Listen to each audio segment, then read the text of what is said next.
Good morning, everyone. The hearing we're about to watch is on Law and Crime Network. It is about the Holly Bobo trial. I don't remember. Zackary Adams was convicted. I think it was a 2011 murder. They kidnapped her and killed her. He's wanting a new trial. He said he confessed because he was scared. So let's watch. I do try to go through all the breaks. That's why I started later, so we can flip through all the breaks, so you don't have to wait. Thank you. I hope you enjoy.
There is Zackary Adams. Just please state your full name for the record. Zackary Adams. And Mr. Adams, where did you grow up? Around the Holiday area. And where did you go to school and work around at the time of April the 13th, 2011? Where did I do what now? Where were you working and living at the time of April 13th of 2011? In 2011, I didn't have a normal job. I lived in Holiday, like I said, at 235 Adams Lane. I helped my granddaddy. He worked with the water department. I helped him with odd jobs, stuff like that. That's what I did. I tended to. We have a lot of land and stuff, so like during the summer, I would mow and bush hog and stuff. I want to first, before we just handle an administrative matter really quick, do you recall reading and signing? I'd like to. Sorry, the sound is so low. You might want to turn up your headphones. Sometimes Law and Crime, they have it very, very slow. I do apologize. Hand the witness doc. This is just the proposed addition of the Second Amendment supplemental to his petition. It's a verified copy. It's the one that he signed before a notary. I'd just like to make it part of the record, Your Honor. To authenticate it. It's the verified copy is not in the record, and I would just like to.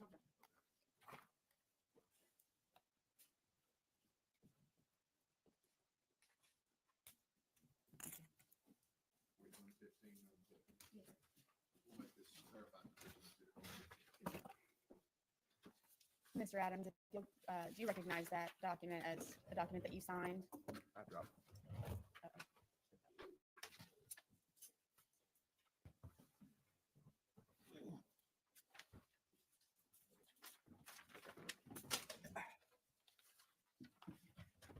If you just go back to, I think it's like the third page from the back. Yes, that's my signature. Okay, so and that's the petition that you signed that was filed with this court. Yes. Okay.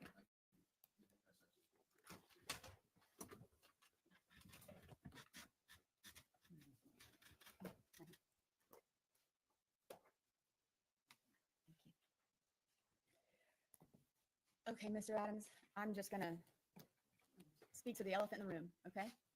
Okay. Did you know Holly Bobo? No, ma'am. Did you have any knowledge of The Bobo family.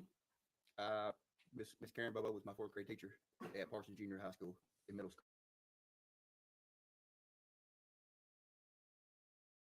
Holly Bobo. No, ma'am. Did you murder Holly Bobo? No, ma'am. Did you have anything to do with the disposal of Holly Bobo's remains? No, ma'am. So I want to take you back to April the 13th of 2011. Okay. And I just want to ask you some questions about what you specifically remember. Okay. So where you just said you were living on Adams Lane, right? Yes, ma'am. Okay. Right beside my granddad. And who were you living with at that time? So at the time I was living in my dad's old house, and Rebecca Earp was living with me. She was my girlfriend. Okay. How long have you been dating Rebecca? We had been dating at that time about 9 months to a year, I would say. All right. And who were you hanging out with during that time? I hung around Jason Autry, Shane Austin, my brother. He lived right next door. He hung out with us a lot. That's mainly about it. My girlfriend's sister and stuff would come over on the weekends. She had a boyfriend named Michael Petty. They would come on weekends and hang out. Okay. And I just want to verify some facts about your relationship. So just Shane Austin. Can you just real quick tell the court about what your relationship is with Shane Austin? Shane, I grew up with Shane. We grew up in church together. We went to church together since we was very little. We went to school together. He was a year younger than me. We competed in sports together. We grew up. He lived about a mile away from me. So we lived real far away from the high school. We probably lived the furthest away from the north end of our county.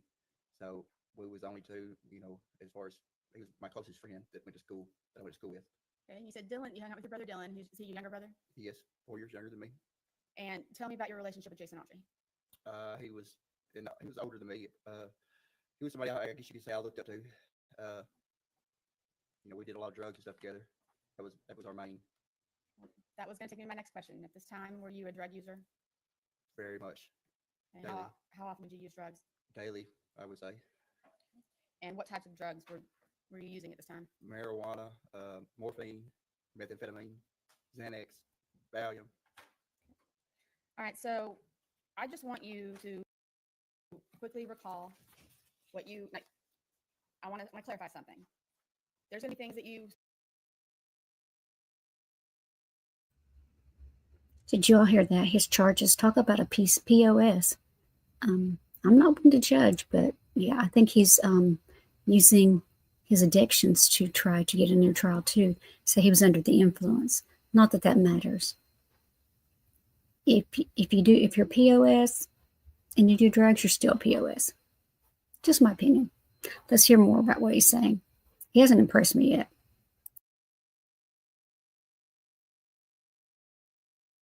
Specifically remember, and I'm sure that there are things that you recall because of documents that you've been provided during this case, right? That's right.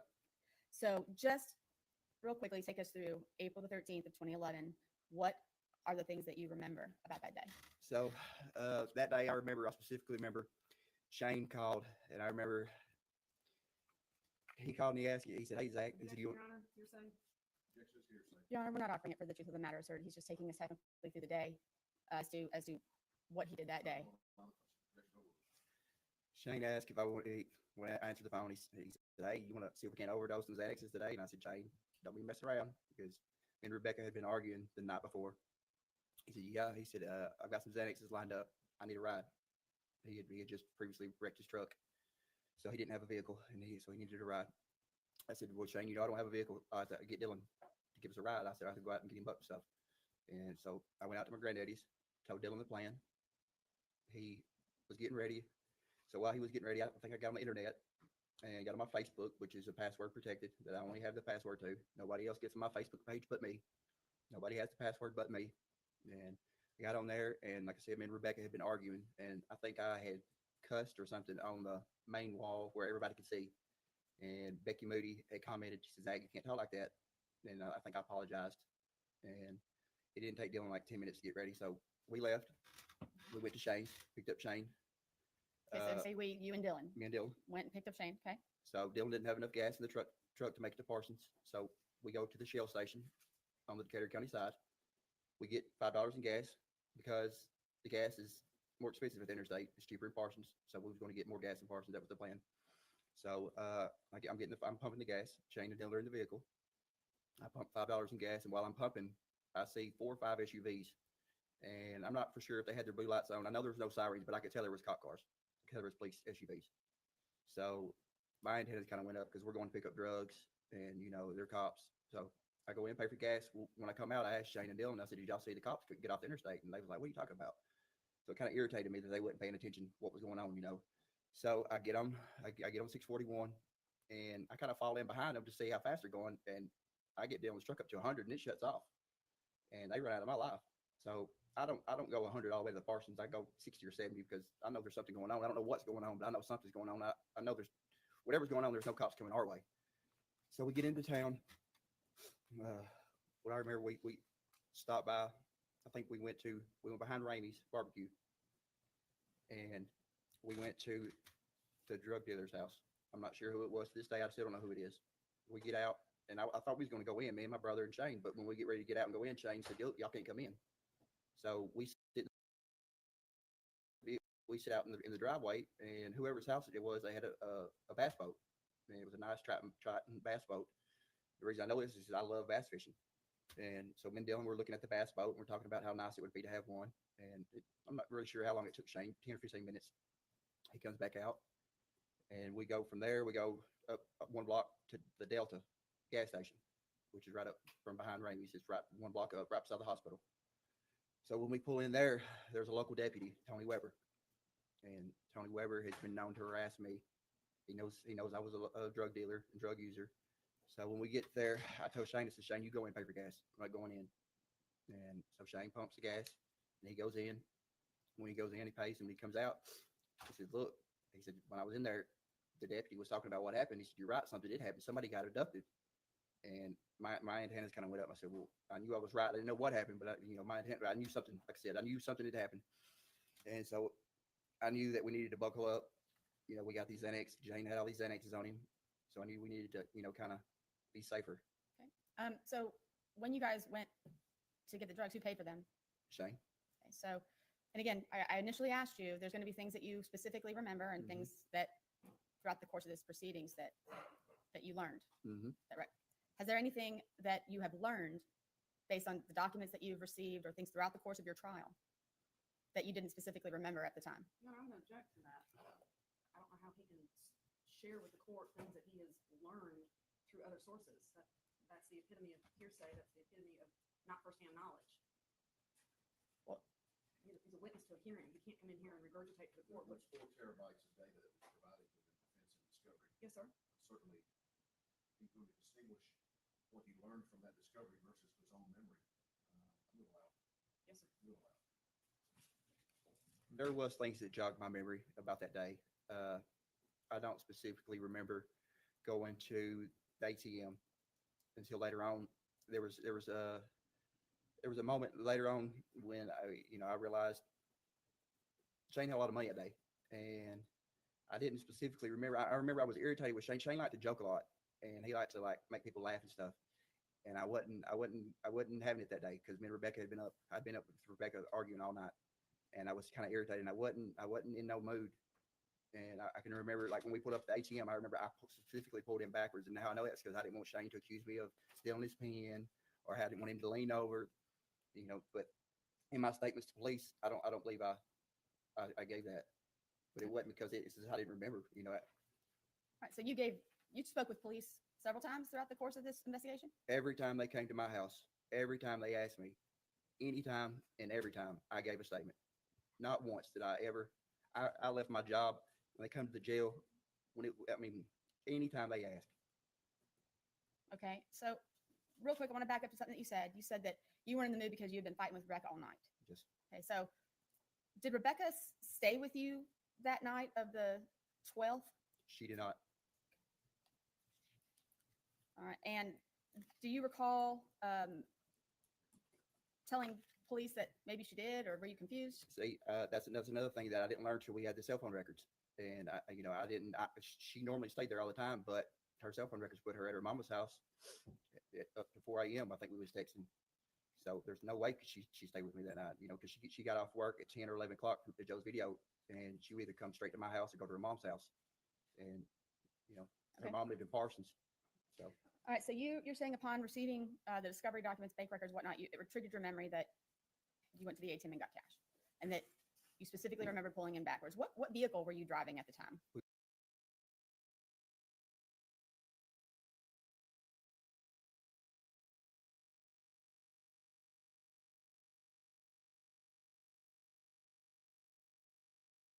We were driving my brother's Silverado. It was, I think it was a 2007 Pewter. It's extended cab. Okay. Two-wheel drive. All right. And I'm going to ask you to look at something back there. Your Honor, this is Exhibit 8, I believe. The-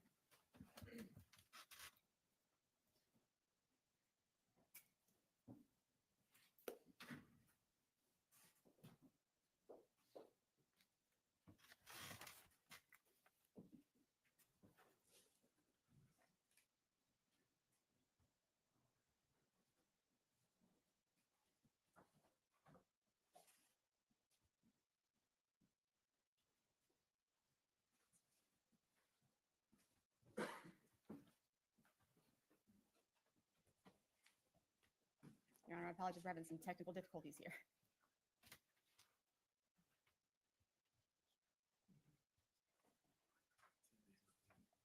It's- Do we have a printout of the still yet?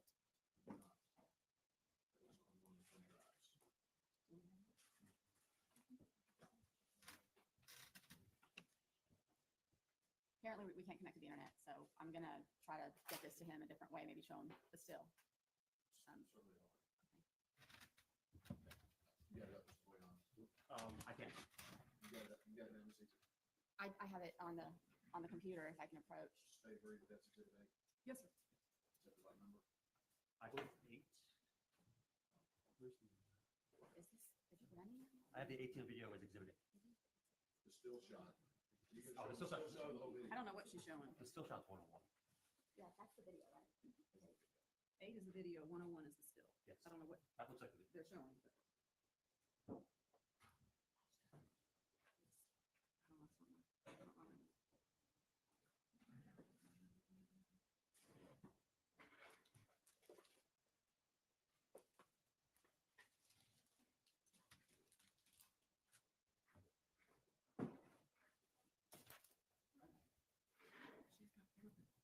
Is that okay?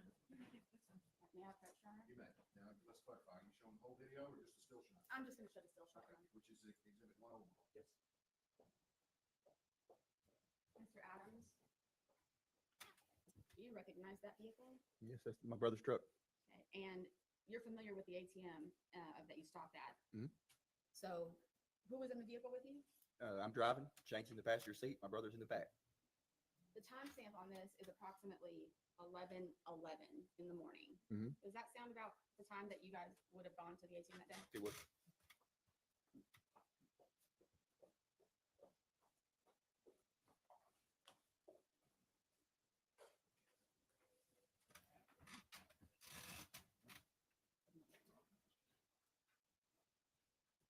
So, one second, Your Honor, if you'll give me 1 moment. Sure.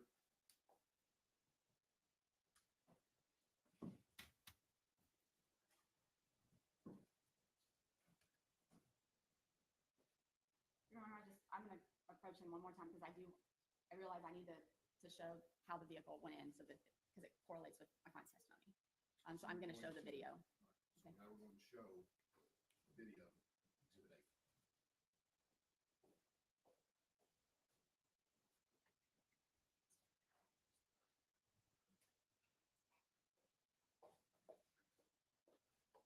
You're still unable to connect.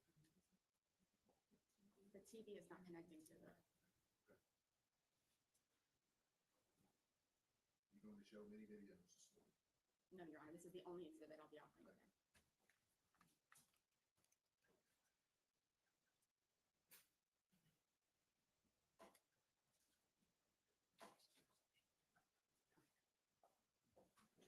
So I'm starting this video, Your Honor, at minute 11, hour 11, 10 minutes, 34 seconds, just to show how the other vehicle. All right, so Mr. Adams, let me play that for you. So do you see that vehicle coming Yes. the opposite direction? And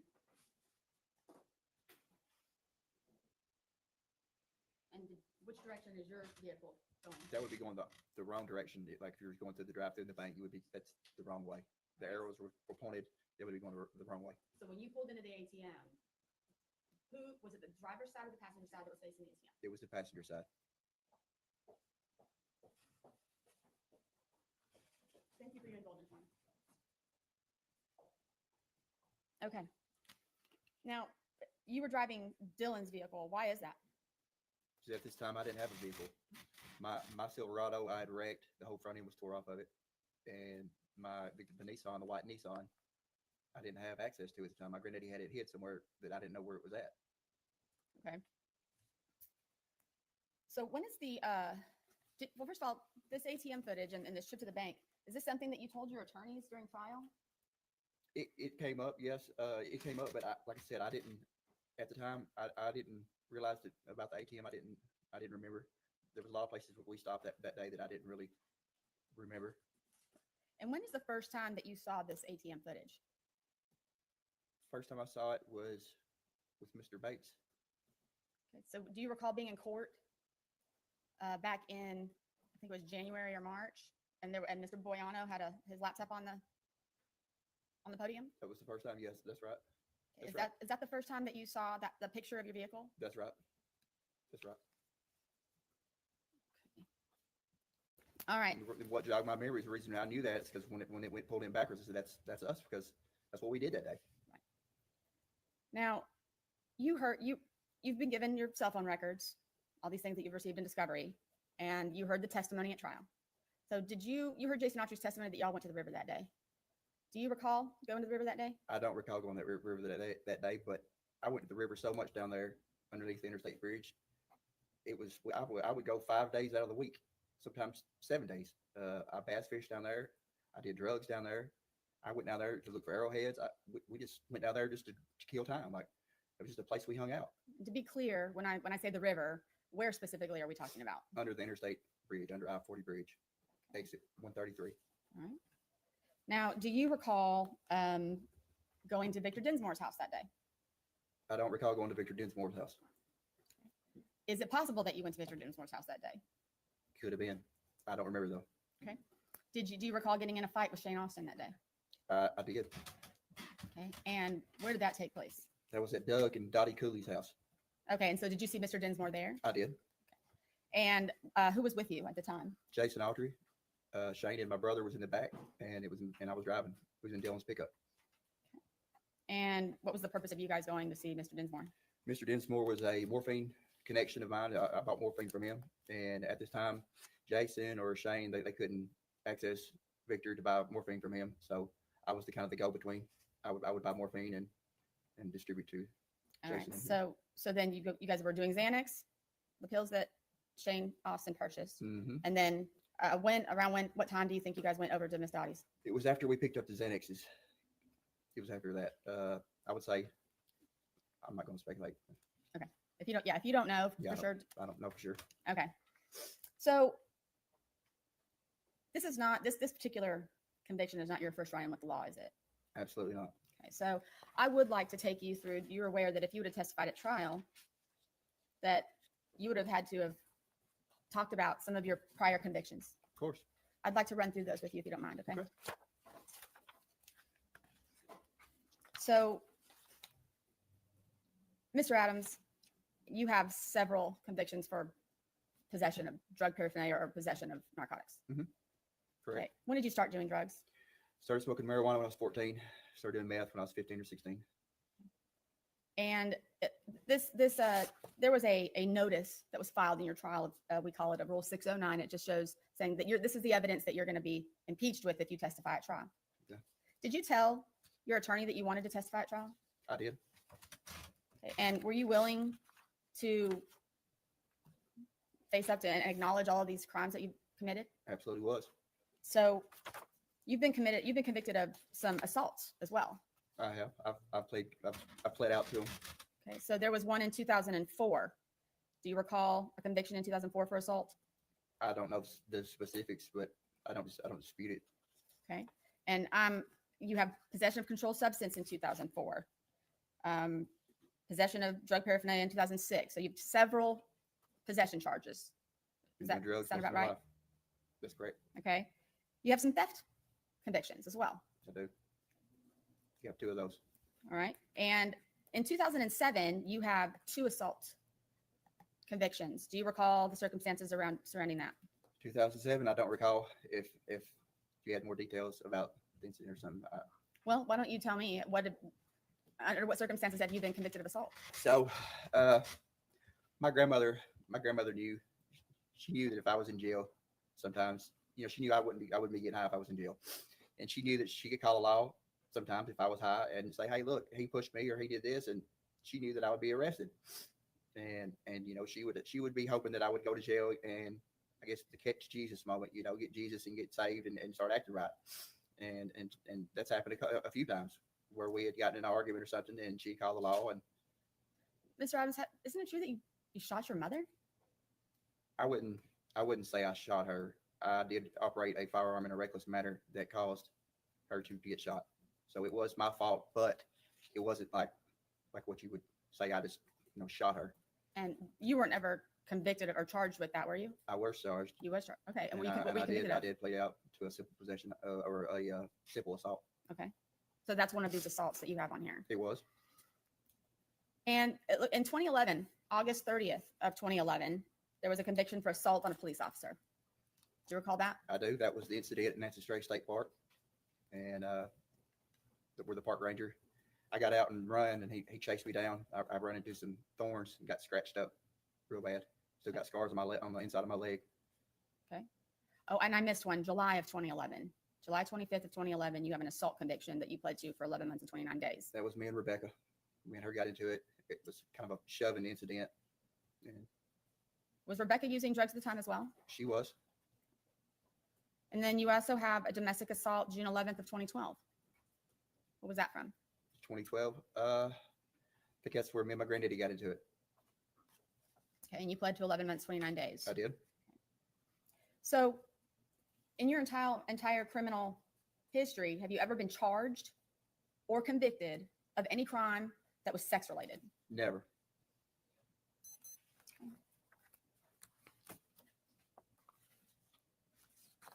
All right. Give me 1 second. So do you recall sitting here in 2017 in this courtroom and watching witnesses give testimony and putting words into your mouth? I do. Hearsay. And I'd like to, first of all, what I'm going to do is I'd like to take you through some of the statements that you were alleged to have made. Okay. Did you say some of the things that were testified to? I did. And did you say all the things, every single thing that was testified to, did you say? I did not. I want to go through these statements, but before we do, these statements that were given at trial they were accusing you of joking about the murder of Holly Bobo, right? Yeah. Why would you say anything like that? Well, I sold a lot of drugs, and I found it a lot easier when I fronted drugs out. If people were scared of me, I got my money. I got paid. It was just the way it is in the drug business. If people are scared of their drug dealer, they're going to pay.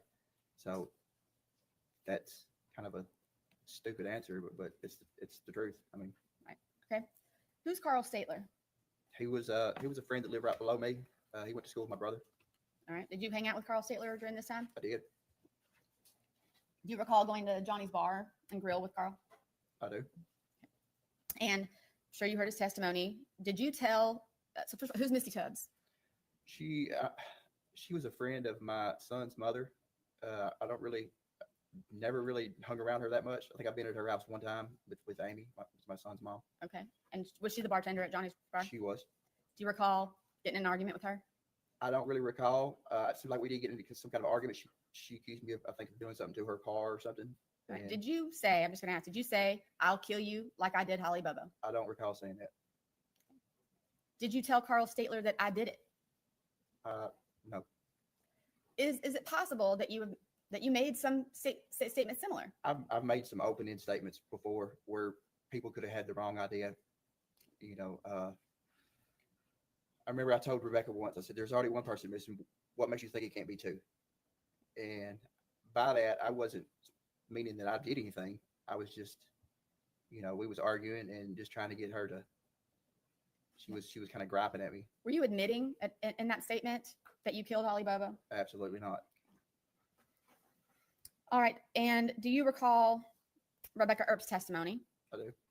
On the day after, so on April 14th of 2011, she testified that you guys were watching the news and that you said they'll never be able to find her. Did you say that? I believe I did say that. And now there's reasons why.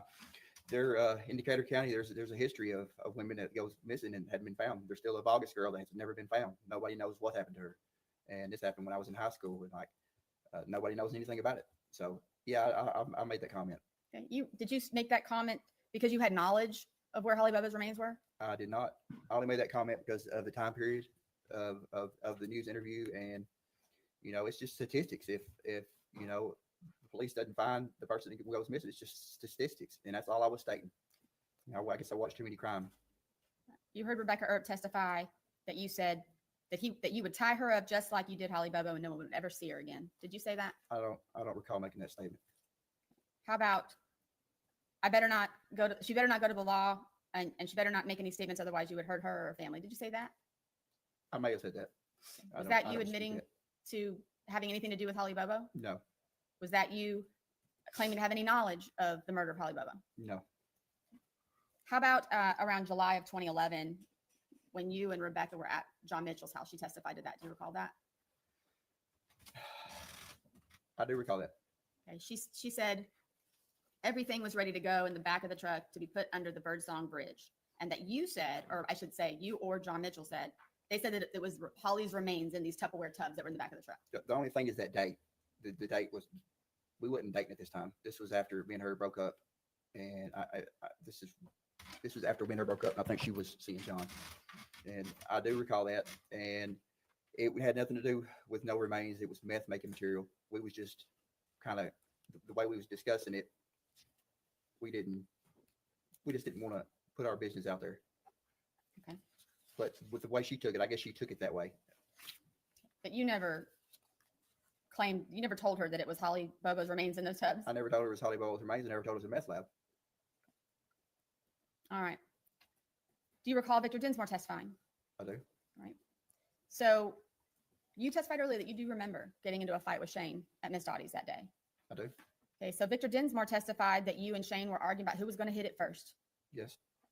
And So can I elaborate with that? please. And when I jumped out, Shane was like, "You ain't gonna hit me," and I said, "Well, I'll hit you first." And that's where that comment came up. And I did. I hit him first, and the argument was something stupid. To this day, I still don't know. It was just like, well, that wall's white. No, it's not. And we just jumped out. He said, "You ain't gonna hit me." I said, "Okay." When you made that statement, were you in any way claiming that telling Shane that you were going to rape Holly Bobo first? No. Anthony Phoenix, who is he? He was a friend of mine, like drug friend of mine. All right. Do you recall hearing Anthony Phoenix testify? I do. Now, he testified that, first of all, did you talk to Anthony Phoenix about meeting with Miss Bobo? I did. And did you express concern to him? I don't do express concerns. I think I just told him about the meeting. He testified that you were driving around in the car and said, "Let's rape this bitch." I did make that comment. I didn't say let's rape this bitch. We was riding around, and he was needing some money. He was wanting to rob somebody's house. And anytime I've ever stole something, I've always gotten in trouble. And I could not get him to shut up about wanting to go rob somebody's house. He was wanting to drop him off somewhere and pick him up. And I made the comment, well, if we're just going to do that, we might as well just go rape somebody. Because anytime I steal something, I always get in trouble. So that was, and after I said that, the wheels started turning his head, and I wouldn't admit nothing. I was just trying to get him off the track of going and stealing something, which he did. He didn't say nothing else about stealing nothing that night. So did you say to him, "I couldn't have picked a prettier bitch, and it sure was fun"? I don't recall ever saying that. Okay. So at any point in time during your conversations with Anthony Phoenix, did you admit to raping or killing Holly Bobo? Never. Jamie Darnell, who's he? He's a local friend of mine that uses drugs. All right. And did you guys use drugs together? Yep. Okay. You heard him testify at trial. Yes. So he testified that you said about a knife that you were carrying. If he knew, if you knew what that knife had done, that you would probably be afraid of holding the knife. Did you say that to him? I did. That's another situation where he kept bothering me. He was wanting to buy. I've got a knife collection of my dad's, and my dad had this guy named Perry Wingo to make these knives. He would make them, and I probably got about 25 or 30 of them. And I had one of these knives with me at the time, and he wanted to buy it. He kept bothering me to buy it. It was getting high, and he kept asking me it. And I just finally, that's what I said. I'm sorry, y'all, but this man reminds me of a used car salesman. I don't believe nothing he's saying. And it has no meaning. It is boring, I'm sorry, but it is essential. Let's continue. You was this knife done, you wouldn't want it.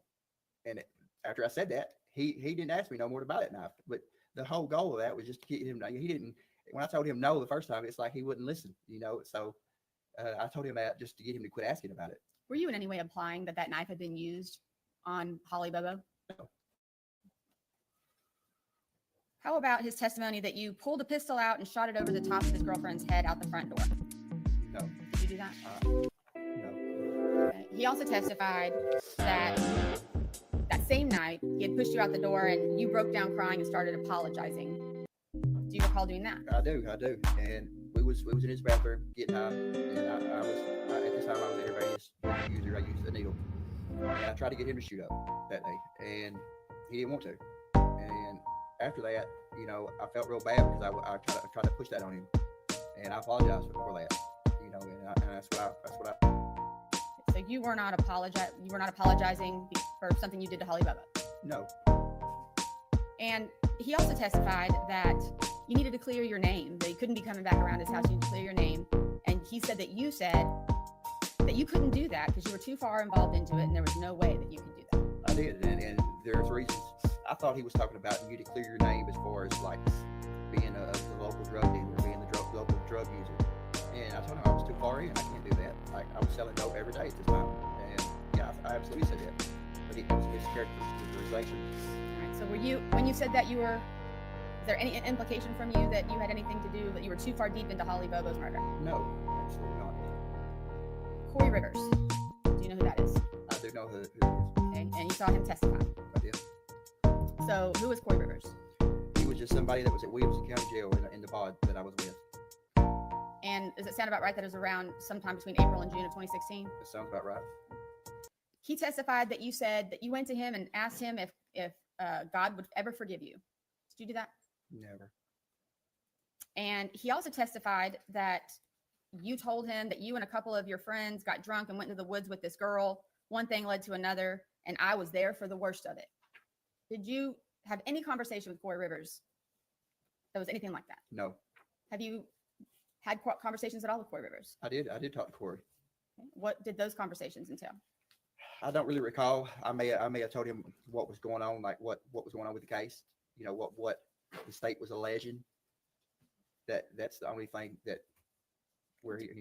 Did you testify to him, or I'm sorry, excuse me, not testify. He testified that you said that the bottom side was found in one part of Tennessee and some other pieces was found in other places. Did you say that to him? I don't recall saying that. And that it had been chopped up? I don't recall saying that either. Did you at any time in any of your conversations with Mr. Rivers admit to killing, raping, or kidnapping Holly Bobo? Never. All right. How about Sean Cooper? You remember him? I remember Sean. Who's he? He was. So when I was at Chester County Jail, he was in the little room right there with us. I think it was 3 of us. Okay. Now, he testified that you asked him to tell your brother, Dylan, that if he doesn't keep his mouth shut, that you're going to put him in a hole beside her. I don't recall saying that. I do remember telling him that he needs to tell my brother. I think he had charges in Obion County, and that's where my brother was being held. I said, "Well, you get up there. You need to tell my brother, Dylan Adams, he needs to keep his damn mouth shut because the lies he's telling has got me arrested for something I didn't do." Did you in any way admit to Mr. Cooper or imply to Mr. Cooper that you were involved in Holly Bobo's death? No. Okay. How about Jason Kirk? Do you know who that is? I think that was the other guy that was in there. All right. And so he testified that he overheard you tell Mr. Cooper that will you give my brother a message for me? Tell him if he doesn't keep his fucking mouth shut, I'm going to plant him next to that ditch. Did you say that? No, Did you make any statements, Mr. bragging about the bond that was put on you? And he testified that you said, I guess you got to kill a bitch to get that kind of bail around here. I don't recall specifically saying that, but I did make a comment about the bail being so high, and the way the judge, when I left the courtroom at Chester County, the judge made an announcement to the court that was the guy for the Holly Bobo deal. Like it was kind of a messed up little deal, but I got angry, but I don't specifically recall just saying that. Okay. Chris Swift. He was another person at Williamson County Jail. Okay. He said that you went up to him and asked him, would God forgive you? Did you ask him if? The only thing, making meth and his meth use and stuff like that, but no. All right. So he testified that you told him that you weren't involved in the killing, but you were involved in the worst part of it. Never said that. Okay. And he testified that you told him about some boy who hung himself, and that he and his brother were involved, and your brother were involved in the killing. Did you mention anything to Mr. Swift about Shane Austin? I may have mentioned that Shane and my brother were my brother was being charged, and Shane was a friend of ours, and he had hung himself. But other than that, no. Did you tell Mr. Swift that they were in the back room having sex with Holly? No. Did you tell Mr. Swift that something went wrong, and that you were involved in the worst part of it? No. Okay. Did you tell Mr. Swift that as soon as the trial's over, that you're going home, they didn't have a body and they didn't have a murder weapon nor a motive? No.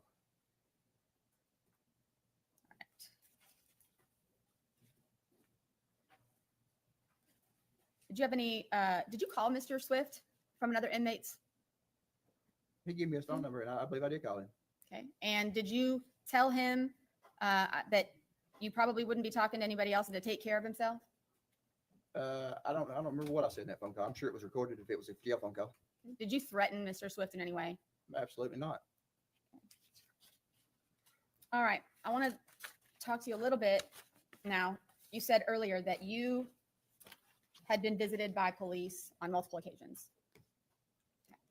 So, well, first of all, so I'm looking at all of these statements that you admitted to saying to witnesses that testified. And so as I understand it, there were some of the things that were testified to by various people that you knew outside of jail, right? That you admitted to saying, right? Yeah. But that the people that you knew in jail, you didn't say any of those things. Mm-mm. Okay. Do you recall? I didn't know them well enough to talk to them like that. You know. Do you recall meeting with Karen Bobo? I do. Her and Clint. Okay. And you heard her testify at trial, right? I did. And she testified that when you met with her and Clint described what the kidnapper looked like, her testimony was that you said, that's Shane. Is that what you said? That's not what I said. I said, that's the same height as Shane, but Shane has red hair, and he was with me. Okay. Did you tell Miss Bobo that you would do whatever you could to help? I did. All right. So in all of the interactions that you've had with police, let's go back to the first time that they came out to your house. Have you cooperated with law enforcement during the course of the investigation? Yes, I gave my statement to where I was that day. Yes. And did you allow them to search your house? Yes. Did you allow them to search under your house? Anywhere there could be a body, or I told the FBI and the TBI, y'all can come in here and look anywhere y'all want. Y'all start pulling drawers out, I'm gonna ask you to leave. You look anywhere a person can be, anywhere you want to look. Anytime they came to me, I would answer questions. Anything, anytime. I mean, Right. Jails, anywhere they wanted to question me. They bring me off the work crew at a jail, and I would go in and talk. I knew I didn't really know my rights, but I knew I didn't have to talk to them. But I did. I wanted to help. Do you recall hearing testimony about officers observing you in those early days vacuuming out your car?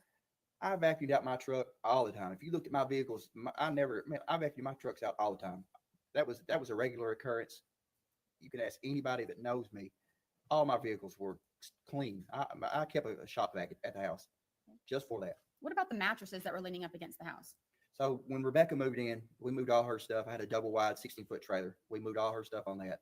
And the mattress, I think there was 3 mattresses. She had 2 mattresses in the box set. One of the mattresses blew off whenever we on 641 when we was coming.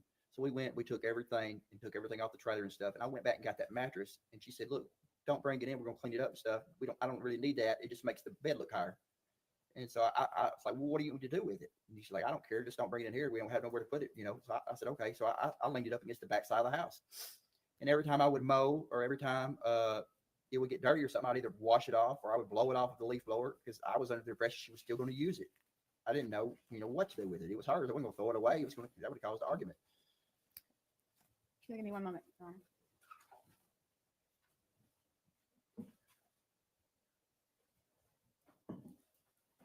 All right. So have you had a chance to review some of the, first of all, do you know what an IR is? I do now. It's the investigative report. So have you had a chance to review the IRs that were related to statements that you made to law enforcement? I have. Do you recall right around April 23rd of 2011 with them coming out to law enforcement coming out to your house? What was the date again? April the 23rd of 2011. Okay. Who was the law enforcement officer? FBI Special Agent Matt Ross. Oh, that's when he took the pictures. Yes. Yeah, that's when I was all scratched up from running from the police in Natchez Trace. But it wasn't nothing for me to have scratches. I grew marijuana back behind my house. It's nothing but clear cut. And that was another, the time when they was talking about I ran behind the house.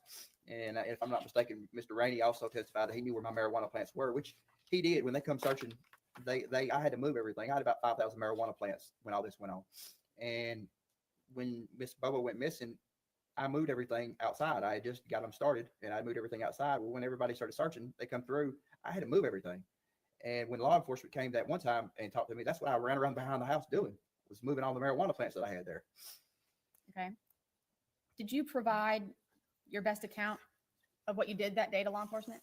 I did. I didn't tell them every time I used the bathroom, though. I mean, I didn't tell them, I was a drug user. I told them where I went, Okay.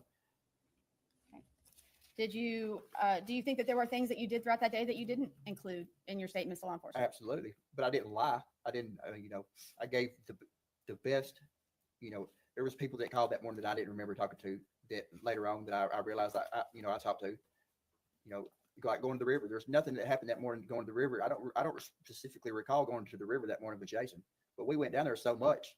I'm not disputing that. Okay. And do you recall right around July 6th of 2011, you were visited by S.A. Dykus and Investigator Inman? Mm-hmm. Do you recall that? I do. Okay. And they came to your residence? Yeah, I think it was my granddaddy's. He was sitting on the back porch that time. All right. And did you give them an accounting of what you did? I did. On April the 13th, 2011? I think they had, did you tell them that you had gone to the coon hunt or that you didn't go? I didn't go. I didn't have no way. And I didn't go to stuff like that. I mean, when I was younger, I did, but I didn't go to stuff like that. I was a drug dealer. Like I didn't go out in public much. Not a lot of people liked me, I had a known reputation in the neighborhood for being the local drug dealer and drug user. So just, I could go in a gas station and people would look at me different, of course I would give them the stink eye, or I would, I gave them that perspective. Like I wasn't the person to be messed with, and Okay. So you were visited again by Agent Dykus on August 28th of 2012. I believe that was in the Benton County Jail. Yep. In the basement in the investigator's office. Okay. Did you ever ask for an attorney when you were speaking with law enforcement? Never. Did you voluntarily give them information? I take that back. When I talked to Jeff Jackson, I think I had asked for an attorney at the end, but during this meeting I did with Terry Dykus at Benton County, I didn't know. And did you voluntarily sign a release for your phone records? I did. Anything that they needed, anything anything you want my DNA, anything I could have did, I would have did. Okay. Even if that, so would you have done anything that you could do, even if it meant? There were so many cops in the neighborhood. We would have did anything to get the police to solve this, to get the TBI and the cops out of our neighborhood. It was so hard for us, on us drug dealers and stuff. We wanted the police to solve this thing, Okay. Do you recall a meeting with Mr. Dykus, or sorry, S.A. Dykus on May 22nd of 2013? And I believe that was at the Decatur County Sheriff's Office. Go into specifics on that. There was an investigator Cunningham and investigator Meeks. About the leather coat. Yes. Yes. So You gave a voluntary statement to law enforcement at that time? I did. There was a leather coat that I didn't know the specifics of what had happened or whatever, but there was a leather coat in my brother's truck. I didn't know who it belonged to. I know my brother did at this time. I don't think he had a girlfriend, and I was willing to do anything I could to help. And I called him in. I said, "Hey, look, did Miss Bobo have a leather coat on?" And they said, "No, this this didn't." I Okay. was willing to do anything, you know. Do you recall again meeting with or speaking with law enforcement September? Let me make sure that I'm on the right one. Hold on one second. September 9th of 2013 with Agent Joe Walker. Did you meet with him? I did at the Benton County Jail. He brought me in from work release. Yeah, I remember that. And did you give him a statement about your whereabouts on Mhm. April the 13th, 2011? Yes, told him where I was. Did any of your testimony change? Did you add any additional information to him that you recall? Not that I specifically recall. Not that I recall. Do you recall Mr. Walker asking, saying, your name keeps coming up? Yeah, I remember that. Okay. So did you address that with Mr. Walker at all? Yeah, I think I told him I'd made some jokes, made some statements. All right. And what about yeah. on February the 28th, 2014, when you, that's when you The day I spoke got with arrested? Jeff, that's the day you got arrested, Jeff Jackson and Agent Lewis and Carter. Yes, ma'am. Tell me about that interaction. So February 28th, I was with a girl named Trish Evans. She had a house in Camden. So I had stayed the night with her. And that morning I was getting up. I was going to help a guy that owned a local plumbing shop up there. He's not sure his name. I think his last name was Farmer. I was going to help him that morning, and Richard Cottom went by my house and seen there was police everywhere. And I think it was Linda Kimball is the one that called and said, "Hey, there's cops all at your house. What's going on?"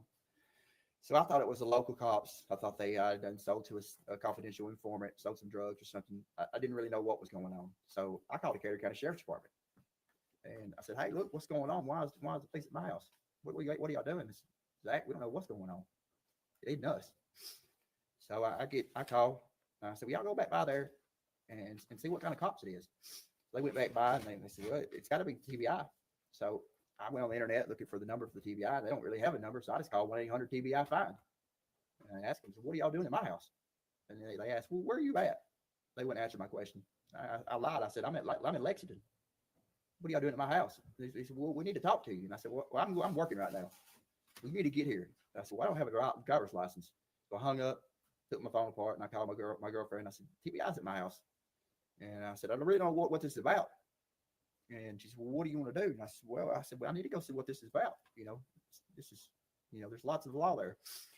So I said, "I'm just going to have them come pick me up. There's no need in you driving." She didn't have no license. And so I called TBI back. I said, "Well, y'all come pick me up at the McDonald's in Camden. I'm leery of police anyway. So I want to meet at a public spot." So they came, and I called them back and I asked, I said, how many TBI agents are there? And I think they said 3 or 4.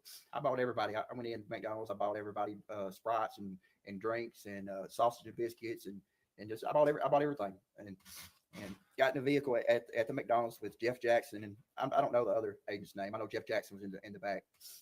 We leave McDonald's and they pull right in the Camden Bank parking lot. Tell me to get out. And the whole time Jeff Jackson's got his hand on his gun. And I'm thinking, when I get in that vehicle, I thought I was going to get shot. I didn't know what was going on. He never took his hand off his gun.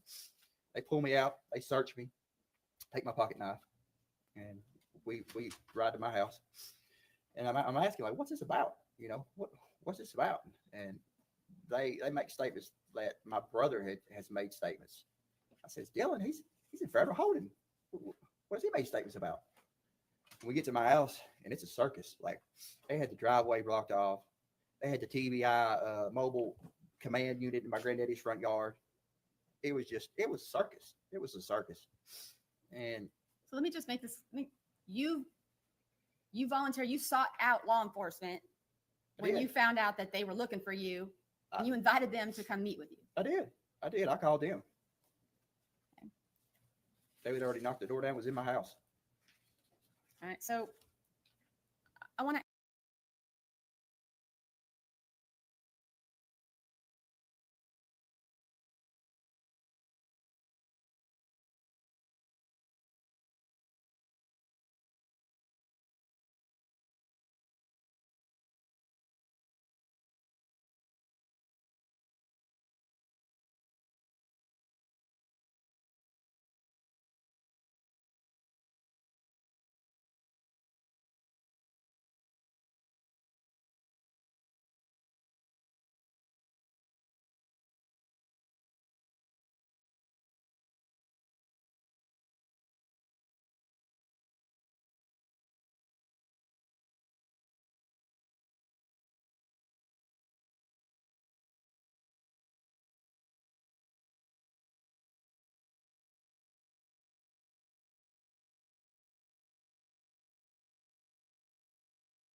want to ask you one last set of questions.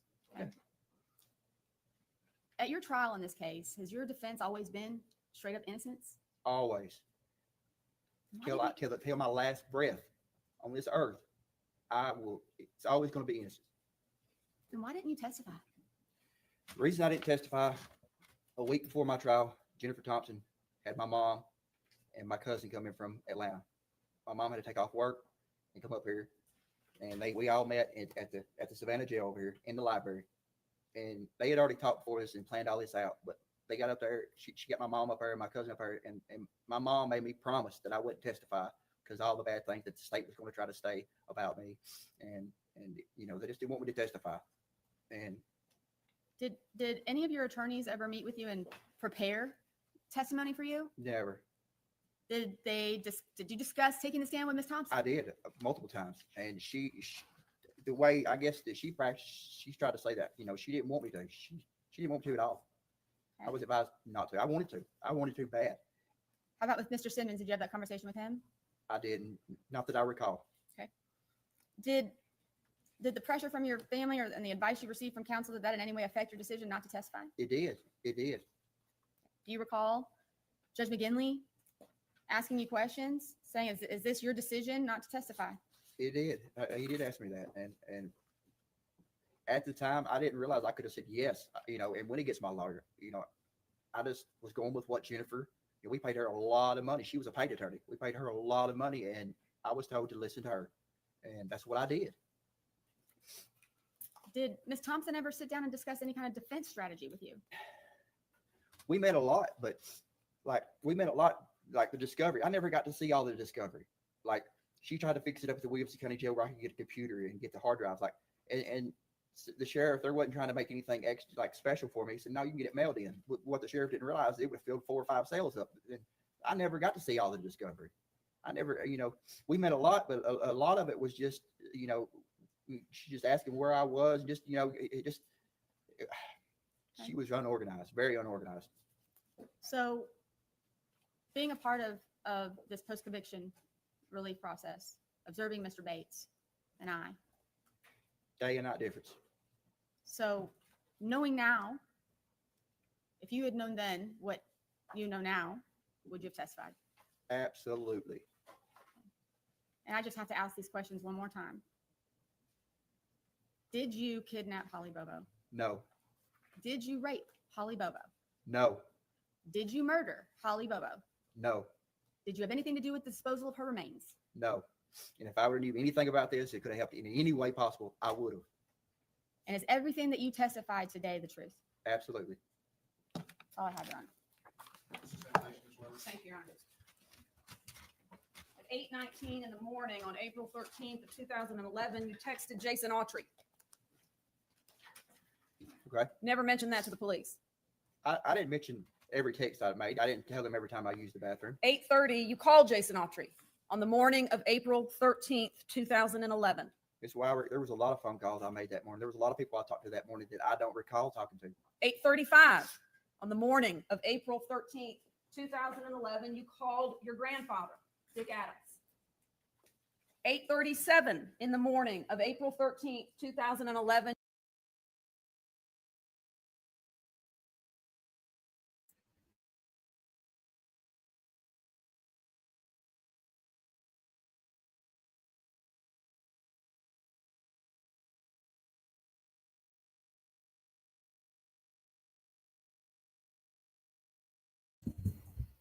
Prosecutor coming in hot. It's cross-examination by the prosecutor, and I do not buy the BS about his attorney or that he didn't know he could testify. The judge, and always make sure you know that.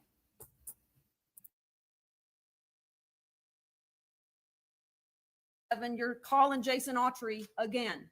Let me guess, you don't remember that, right? If I would have. You would have what? If I would have remembered, I would tell you. I'm not Okay. gonna sit here. Okay.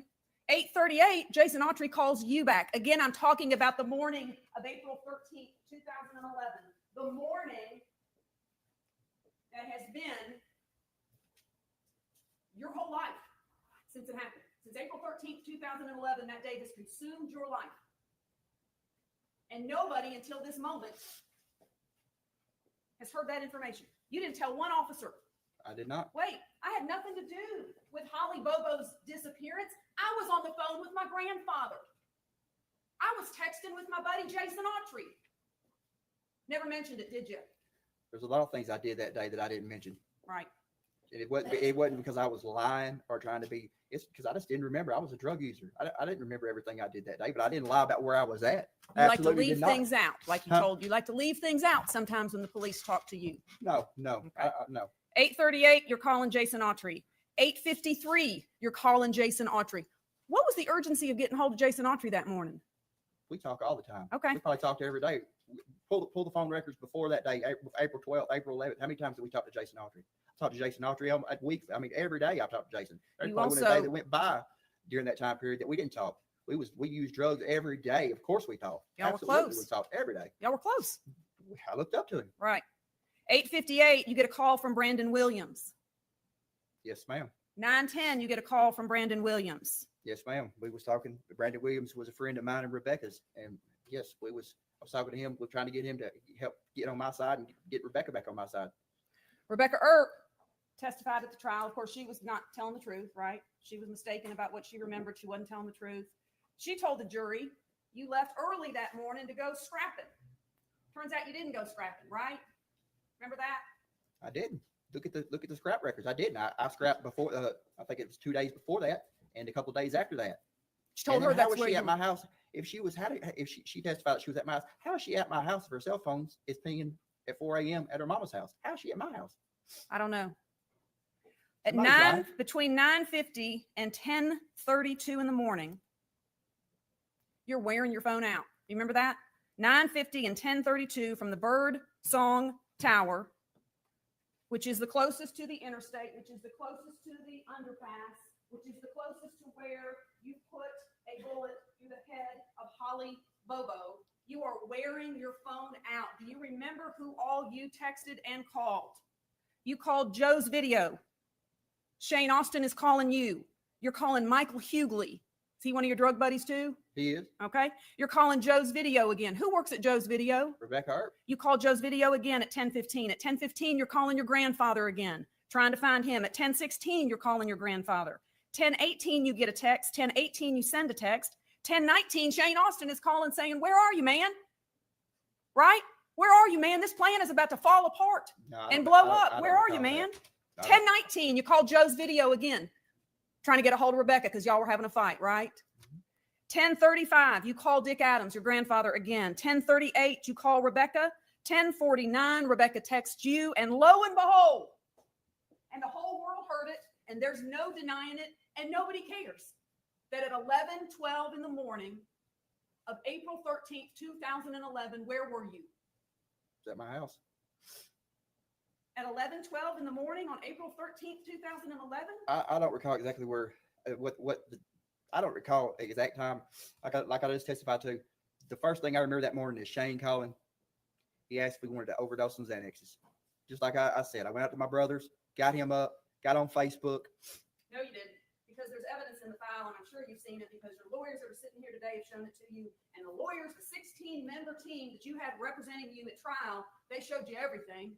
There's no proof that you were on that computer at home. It was a mobile posting from your Facebook page. The last activity was at 6 o'clock in the morning. Is that coming back to you? That's At wrong. 11:12 in the morning of April 13th, 2011, where were you? Let me give you a hint. The bank. Does that sound about right? I don't And recall. isn't that what this is all about? Your lawyer stood up months ago and said, No, our client was we at, was at the bank. may We- I finish? They stood up months ago and told this judge that on April 13th, 2011, the last day that Holly Bobo took breath on this earth, my client could not have committed the crime that a jury convicted him of because he was at the ATM in Parsons. Dun, dun, dun. Mystery solved. We are so sorry. 11:12 in the morning is the whole point of this hearing, for you to convince Judge Bradbury that there's no way you could have raped, murdered, and kidnapped Holly Bobo because you were pulled in backward at the ATM at 11:12 in the morning on April 13th, right? That's Right? correct. That is correct. Right. That's correct. But we got no proof of that.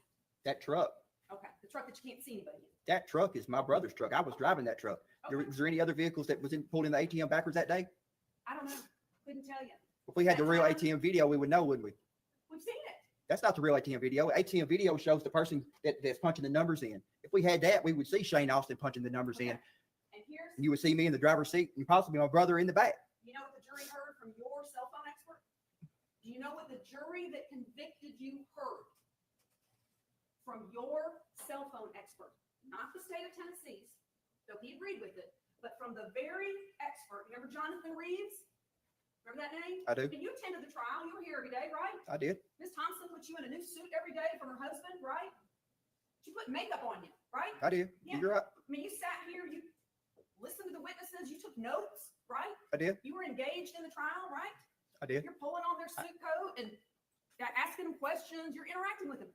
Jonathan Reeves, your cell phone expert, told the jury Zach Adams' phone was pinging off of the Parsons cell tower at 11:16 in the morning. Remember that? That's right. Along with Shane Austin and Dylan Adams. Right. We're all in Parsons. That's right.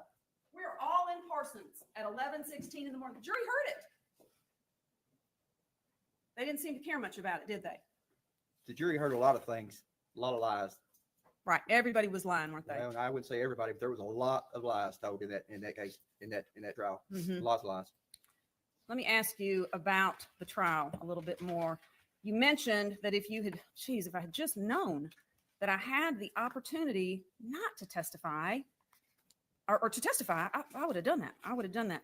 I'm sure you've seen this, and we'll talk about it in a little more depth in a minute. There's a series of documents that your lawyer's team put together titled Zach's Stupid Mouth. Remember that? Did you ever see that? No. It outlines everything that Ms. Etu has just talked to you about. In addition, everything else that you said to anybody with ears between April 13th, 2011 up to today, because you're still talking about it. But at the trial, after the state rested, right? And Judge McGinley looked to your team and said, will there be any defense proof? Does your client want to testify? Remember that? What was the question again?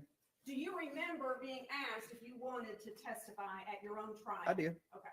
You're on trial for the rape, murder, and kidnapping of Holly Bobo. The judge asked you if you wanted to testify. Did you answer the judge right away, or did you talk to your lawyers about it? I believe I answered right away. You just blurted out an answer.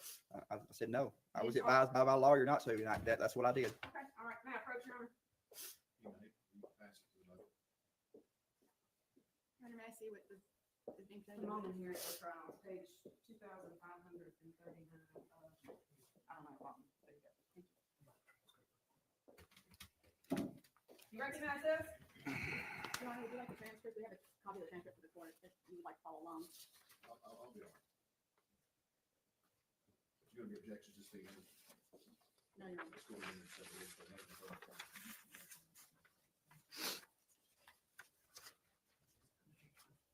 Exhibit 116. You recognize Mr. Judge McGinley talking to you? Yes, ma'am. You sat in that stand, didn't you? You remember? I don't recall sitting in this stand. I think I stood up over there at the table. Swear you in? I don't believe I was sworn in. Yes, you were. Read it. You were sworn in, and you were sworn to tell the truth, the whole truth, and nothing Okay, I but see the that right here. truth. By virtue of, what else? I just marked as an exhibit. I did. I marked it as Thank you. exhibit 116. By virtue of the Constitution, we all have certain rights. One of those rights is you can't be compelled to give testimony. You were present when this is the judge talking to you, right? Not to Ms. Thompson, not to your mother, to you. You were present when I read that to the jury at the outset. Said if you do not take a stand to testify, that they can draw nothing from that. That that's constitutional right. Also, you have a constitutional right to give testimony if you wish or desire. You can take a stand. If you do, you will be subjected to cross-examination, and your credibility will be judged by the jury by the same standards I've already charged them. This is your decision, okay? Again, this is the judge talking to you. Your Miss big Miss moment. Miss Wyrick, You can my- make it having consulted with your attorneys. Again, this is the judge talking to you after you've been sworn to tell the truth. I would expect you to consult with your attorneys, but this is not their decision. This is your decision. You're standing there between two of your attorneys. Mr. Gonzalez came on the case late, but you've had ample opportunity to discuss this with Mr. Simmons and Ms. Thompson. Is that correct? That's the judge asking you. Is that correct? You know what you said? Yes, sir. Having said all of that, is it your election not to give testimony? Again, this is the judge asking you. Yes, sir, that's right. Correct. The judge goes on because the judge wants to make sure this very important decision is being made freely and voluntarily, without any pressure, without a lawyer saying, oh, no, you ain't getting on that stand. So the judge says to you, are you doing this freely and voluntarily? You said, yes, sir. You don't feel you've been pressured either way? This is the judge asking you again. No, sir. The judge goes on because it's that important to give or to not give. You cut him off. You were so ready. No, sir.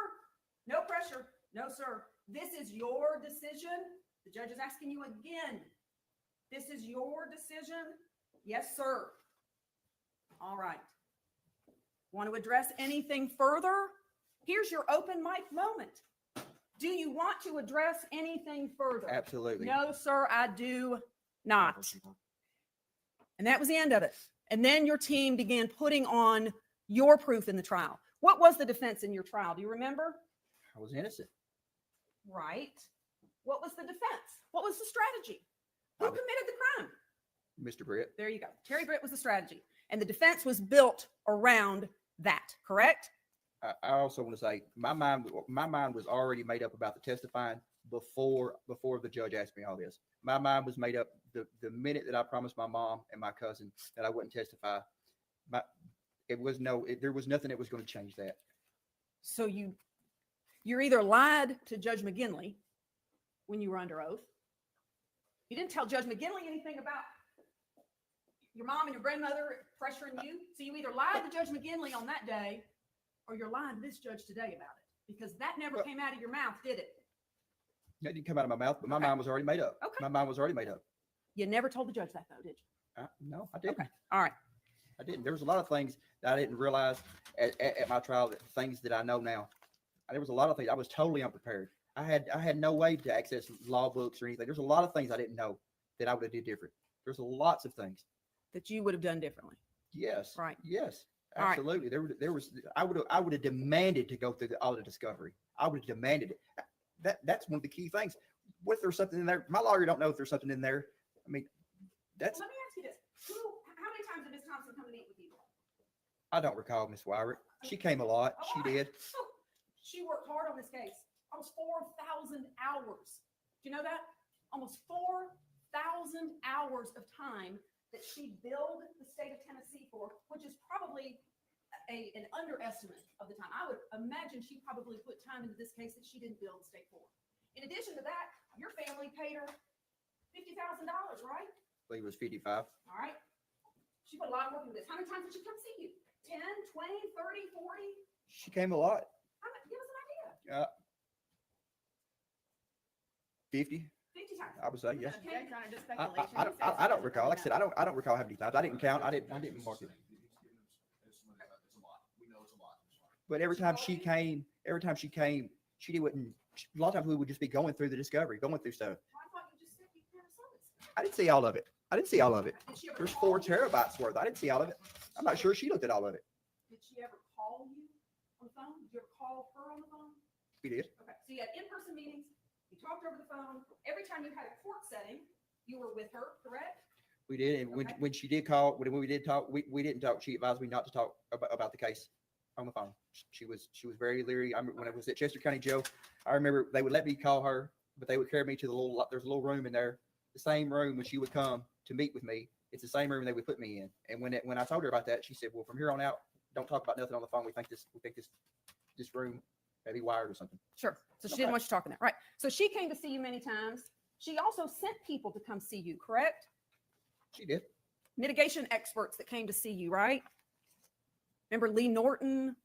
Who was Yep. Lee Norton? The one that did the IQ test and all that. Okay. Jim Simmons, did he come see you? He did. All right. Did Jerry Gonzalez ever come see you? I don't specifically recall. I Okay. think he might have came once.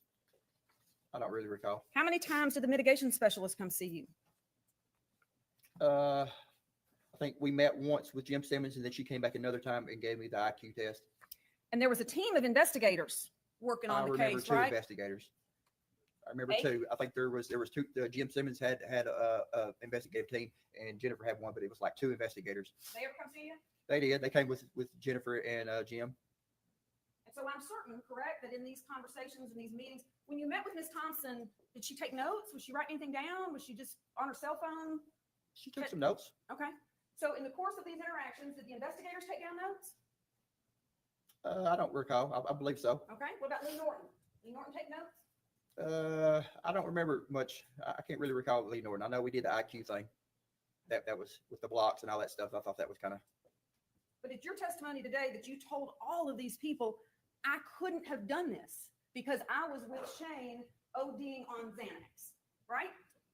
That's the truth. Okay. So you told all of those people, I couldn't have done this.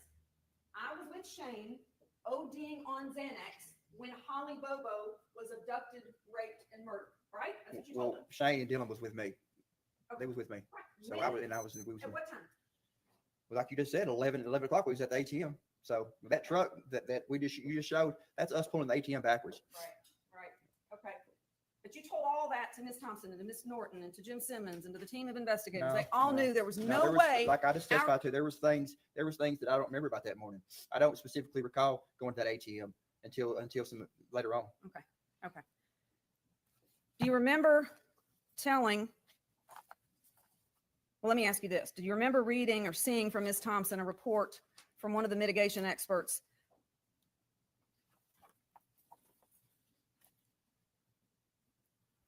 There are problems with using his mother as mitigation because Zach shot her. Remember that? I know a minute ago, I wrote it down because it was such a creative description of a shooting that somehow your mother's leg accidentally got in the path of a bullet that you accidentally had in your possession. I think I'm not getting it accurate, but you shot your mother. I did not shoot my mother like you're sitting here saying. I operated a firearm in a reckless manner. Rule number 1 of hunter safety: you're supposed to always, any weapon, you're supposed to treat it like it was loaded. I treated that firearm, a pistol, as it was unloaded, and it went off and it struck my mother in the knee. I did not voluntarily shoot my mother like you're sitting here, like you're trying to explain to everybody. I'm That not did not happen. trying to explain anything, But, that's Mr. what Adams. You're trying to make it like. No. What I'm trying to do is get to the truth for That the is the judge truth. and for this court. And you're well versed in the use of guns, aren't you? I am. You've been handling guns since you were about 8 years old, right? When your I am. grandfather taught you how to handle a gun and how to Before shoot that. deer. Probably before that. Okay. All right. So you know about all that. You Yeah. told the mitigation or the investigator team that came to see you that you've known Jason Autry for a long time, right? I believe I just testified to that. Right. You never told the police that though. Yeah, I never told the police that. I was scared of Jason. Okay. Jason's not a Thought person he was your- that you're just going to tell the police on. I'm not asking you why didn't you tell the police that Jason Autry was with you at the river when you murdered Holly Bobo? Why didn't you tell the police Jason Autry is my best friend and we text and talk to each other on the phone every day? You never said that to the police, did you? I never tell the police a lot of things. Okay. In fact, you told Eva Pilgrim with 2020, I wasn't with Jason that day. I don't recall being with Jason that day. You just testified that you were with Jason that day. I was, but I don't, there was no, I was with Jason so much. There was nothing we did that morning like we didn't catch a big bass. There was nothing specific about that morning to make me remember. Like those phone calls you just went through, I'm sure they happened, but I couldn't tell you what we talked about. There was nothing specific that happened that morning that stood out. I'm sure I made every one of those phone calls. I'm sure I made every one of those texts, but I can't tell you what we was talking about. I'm sure it was about drugs or something. I guarantee it was about drugs. It's the only thing it could have been.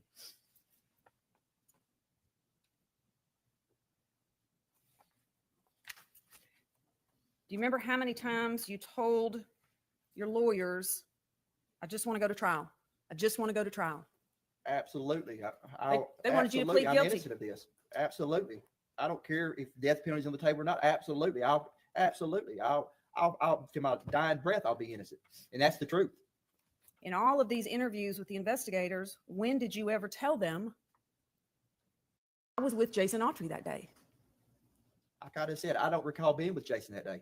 I was with Jason so much. Ma'am, we did so many drugs. Days would run together. Jason hung out at my house so much. We was together all the time. All the time.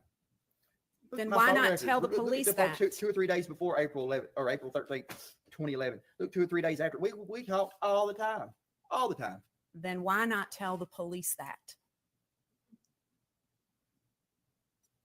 Do you remember telling investigators that people steer clear of Jason and I when we're together? Most people know we are up to no good. Remember telling them that? That's the truth. Most of the time me and Jason was together, we was up to no good. We was Well, usually getting high or going. He was usually trying to steal something. What kind of car did Jason drive back in April of 2011? PT Cruiser, gray, 4-door. Did he come to your house later that day before y'all went over to Dottie's?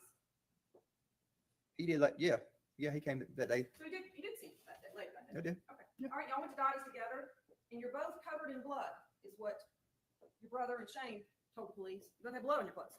That's a lot. No, that was, of course, that's a lie, yeah. And that's when y'all got in a fight, right? You and Shane got in a fight there. Yeah, but what, so he just pulls up my house. He got blood all over him. We're just gonna go go about our daily business with just blood all over. That makes no sense whatsoever. There's a lot about this that doesn't make much sense. You're right. Like I'm telling you're you. absolutely right. Like those ATM videos. We had those ATM videos of that day. You would see Shane Austin. You would see me in the driver's seat. And you see my brother in the back seat. But where are they at? Right. If we could get those, if the TBI would have did their job and got that, we wouldn't be here today. Promise you we wouldn't be here today. Jury heard that you were in Parsons at 11:16 in the morning. The jury heard that from your own expert. Miss and Wire, they did of course not they heard that. care. Do you know what time Holly Bobo was abducted? I don't. 7:50 in the morning on April 13th, 2011. So your defense team, you filed a notice of alibi, didn't you? You and your lawyers. Remember who your alibi witnesses were? You remember who you told the court your alibi witnesses were going to be in a written motion? I think it was. No, I don't recall. Dick Adams, Dylan Adams, Shane Austin, Right. and Rebecca Earp. All the people that I seen that day. Right. All the people I made phone calls to that day. Everybody you just stated I was talking to that day. Everybody you just stated every one of those names you just stated that I talked to on the phone that day. Every one of those names that I seen that day. Me and Dylan and Shane, we was all together that day. Did any of those people, who of that bunch saw you at 8 o'clock in the morning on April 13th, 2011? Nobody. Well, nobody.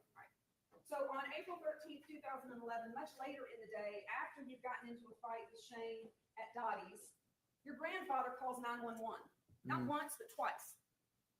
On April 13th, 2011. That's correct. The jury heard that, right? That's correct. If I'm not mistaken, he said he's trying to get a gun and a vehicle.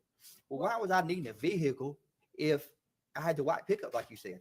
That makes no sense whatsoever. And I believe you said it yourself yesterday.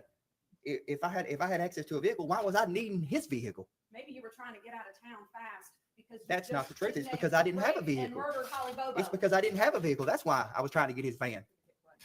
See if you recognize these voices.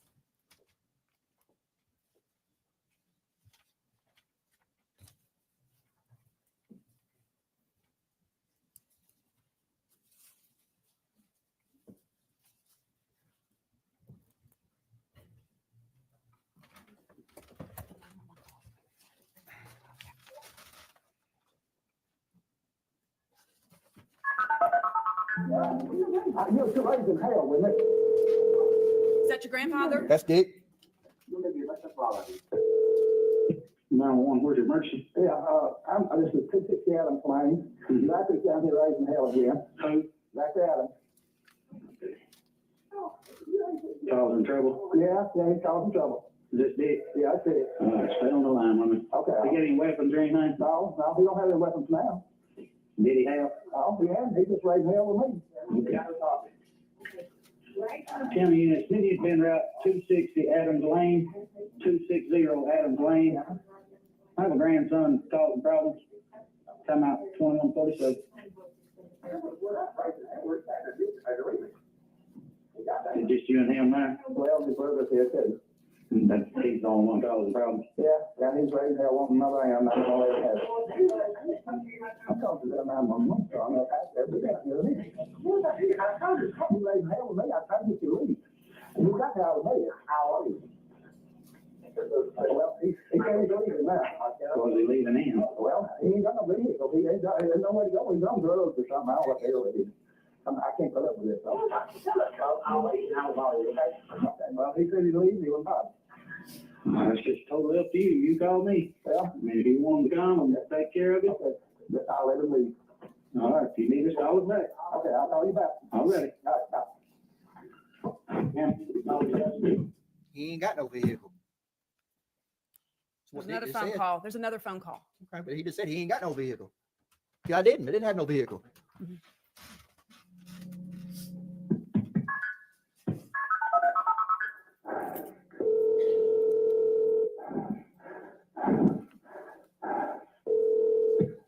Where's your emergency? Hey, hey, there's someone on down here. Zackary's run, but he grabbed 2 guns. I got him away from him, but there's something down here getting. He's on drugs. Okay, has he got any weapons now? Hang on just a second. No, he ain't got any weapons now. I got him. Hang on just a second. County units, gonna need units to be back in route to 260 Adams Lane, 260 Adams Lane. I'm not gonna do that. Subjects come back causing problems. I'm not gonna do it. Come out 2150. Go ahead. Hang on, just stay on the phone with me. Okay. Is he still there in the house? No, he's leaving. He's running out here now. Well, I apologize. I can't put up with this. Where does he live? He lives right next door to me. What's his number? 235 Adams Lane. Has he got the guns or you got him back? I got him back. Okay. And he may have one out to his house, an old muzzle or something. I don't know. He's all the time taking things off. Have you put the guns back up? I got him. Okay. You didn't have a car or a truck at that time, right? Because it had been confiscated on April 4th, correct? You got arrested? It was confiscated, and then my granddaddy went and got it out and hid it at Betty Bell's house. He hid it from you, right? Yeah, and I didn't get it. So this Holly got abducted April 13th, 2011. That Friday after this is when he took me up there to get the truck. It was hid behind their house, behind Betty Bell's house. What time did he take you up there? I don't recall, Miss Wyrick. I know it was around lunch, I would say. All right. And where's that truck today? You know more than I do. I'm sure the TBI had it. They searched it, right? They did. They searched the black pickup truck. They did. Searched a lot of cars that you had access to, right? Tore my house all apart. Right. How many cars that you had access to did they search? Do you remember? All the cars that y'all searched, none of them ran. That white Nissan never ran. How many cars and trucks that you had access to did the TBI search? The Silverado that was wrecked, it was incapacitated. Just give me a number. I'm counting right now. I'm counting. I'm doing it right now. Sure, just my Silverado that was crashed. I had a black Nissan. It didn't run. The white Nissan, it didn't run. And then there was another black Nissan that didn't run. It was just a parts. Okay, they searched it all. Yep. All right. There's more to this 911 tape if we may continue.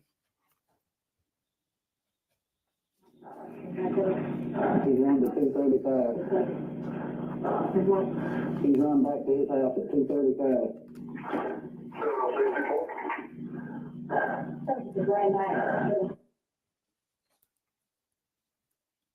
Calm down, Dick. We're gonna get you some help out there.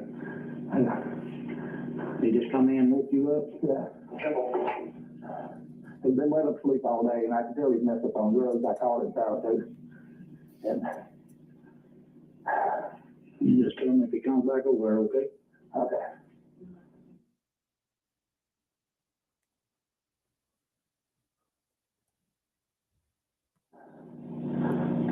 He go back in over his house? I don't know where he just run out toward his house. I don't know where he went. But he run out toward his house.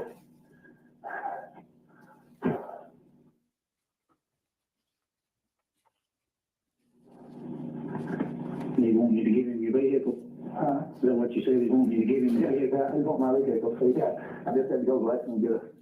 I called him up there with a bunch of drugs next to Safe Park. And I had to go get my vehicle out for the record store to be in. He messed up, I know it.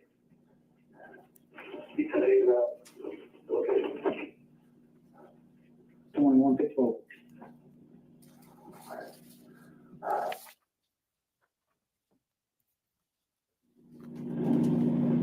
Don't know what all he messed up on.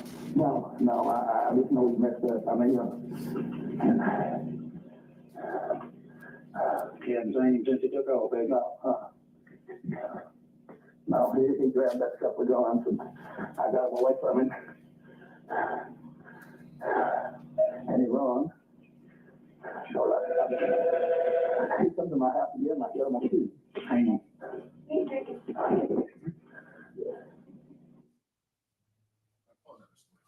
For what purpose are we playing this? We're just playing the entire thing, Your Honor. I'm sorry, I think it's almost done. To show that his frantic state of the defendant on April 13th, 2011, trying to get to vehicles and trying to get to guns. Is that it? I think we'd ask that this be marked as the next exhibits. Objection goes to. Thanks, thank you. Let's put those both on one flash drive, collected exhibit 170. That's all good. Thank you. Thank you. A few days after this, did you get one of your granddaddy's cars that night after he's calling 911? Did you get one? I did not. Okay. No, A couple days later, Warren Rainey comes by your house, correct? I don't dispute that. Law enforcement? Okay. And he asked you for your phone number. You wouldn't give it to him. I don't cooperate. I didn't cooperate with law at the time like that. He noticed that you were Yeah, shaking. They knew my phone number. Why, Okay. why do I have to? I mean, Sure. stuff like that. They had my DNA. I'm not, it's just little stuff like that. They would ask, back then, Miss Weiler, it was me against the police. I sold drugs. I did drugs. I knew that the police, it's not like I am now. you know. Right. So if they knew had- all about it all, why were you shaking so bad that day when he came? I had about 5,000 marijuana plants right behind the house there Okay. and inside the house. It was all inside the house. I'm talking I had about at least 5,000. But they knew you were a drug dealer. Yeah. So he comes by, wants to talk to you, check some things out. You won't give him your phone number. That's when they watch you for hours. That's when you're vacuuming out the truck. That's when you're running back and forth between your granddaddy's house and washing off this mattress. You never once mentioned, wait a minute, I was at the bank on April 13th, 2011. I was at the ATM at 11:16 in the morning. I was with Shane and I was with Dylan. You never mentioned it. No, I never mentioned that. But if we'd had that video, if we had that ATM footage, like I said, it would show Shane. He got the ATM getting. And like I said, I don't know where the video's at. If the TBI would have did their job, I wouldn't be sitting here right now in blues like I am. Well, thank goodness for your cell phone expert. Thank goodness for Jonathan Reeves, who made it clear to the jury. Zach Adams was in Parsons at 11:16 in the morning. He made that clear to the jury. Ma'am, that Law ATM footage enforcement- would have showed me sitting in that 2007 Silverado with Shane in the passenger seat, my brother possibly in the back. All right, Ms. Adams, I know that's your position. Ms. Wyrick, I know that his expert testified. Yes, sir. You already heard it. Yes, sir. Let's move on. Yes, sir. April 23rd, 2011, law enforcement comes back. They see the scratches on you. You said that you got those on April 4th of 2011 when you were arrested by Henderson County. That was investigated. You didn't get the scratches then. And there was testimony about that you lied about that. Again, you don't mention the bank. You don't mention Jason Autry. And you don't mention, I was frantically on my phone the morning of April 13th, 2011, trying to get a hold of my grandfather and Jason and Shane. I couldn't have done this. Never mentioned I it. never mentioned that. July 6, 2011, law enforcement again comes by, a different version. This time you're getting up a little bit earlier. This time you mentioned Tony Weber. And when that was run to the ground, problem there was Tony Weber said, I didn't get gas that day. I wasn't at that gas station that day. I don't know what Zach Adams is talking about. Miss Wyrick, I believe that we found bank statements where he did get gas that day. And it wasn't once, I think it was twice, if No, I'm sir. not mistaken. Well, the record will reflect what the record reflects. August 28th, 2012 is the first time, August 28th, 2012 is the first time you mentioned to law enforcement that you were with Jason Autry. You then go Miss and Wyrick, Miss I wasn't Etu- with Jason Autry. He came by. I remember he came by that day. We went over to Victor's house for a little bit, and I got morphine. I was the go between him. Like it wasn't like we was together all day. He was there for like 30 minutes at the most. He came by. We got the morphine. We smoked a joint. Me and Shane had a little spat. We got out. We got out of there. Like Victor got out and said, "You can't be coming over here fighting." We went back to my house, and he left. Like Jason wasn't with us that day.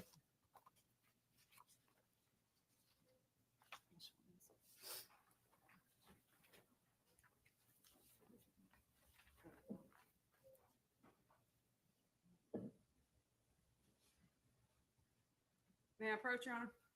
Okay. Thank you. Sergeant Mark. No, sir. We just did the set of documents. And then Mark said it, 16, I believe. No, that's just a transcript of the moment. That was never marked. 116. And now we're at, notification.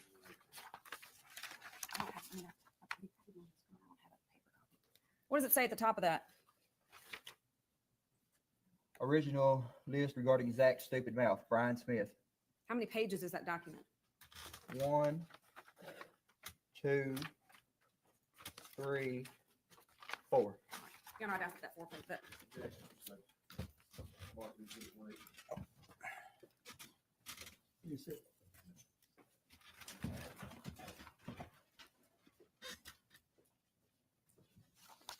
may I proceed, Your Honor? Thank you. When did you hire Jennifer Thompson? Do you remember? I was arrested February 28th, 2014. It was, I think it was later on that week she came. Her and Jim came. I wouldn't say I hired her right then, but she came on, and it was right before the preliminary hearing at the Decatur County for the trumped up charges that was later dismissed with Amber Bray and that. The charges where you held Amber Bray hostage? That No. that was the accusation, correct? Until she gave you money?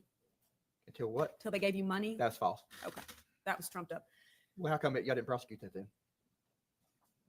That's what I'm asking you. Is that the case you're talking about? Yes, ma'am. Okay.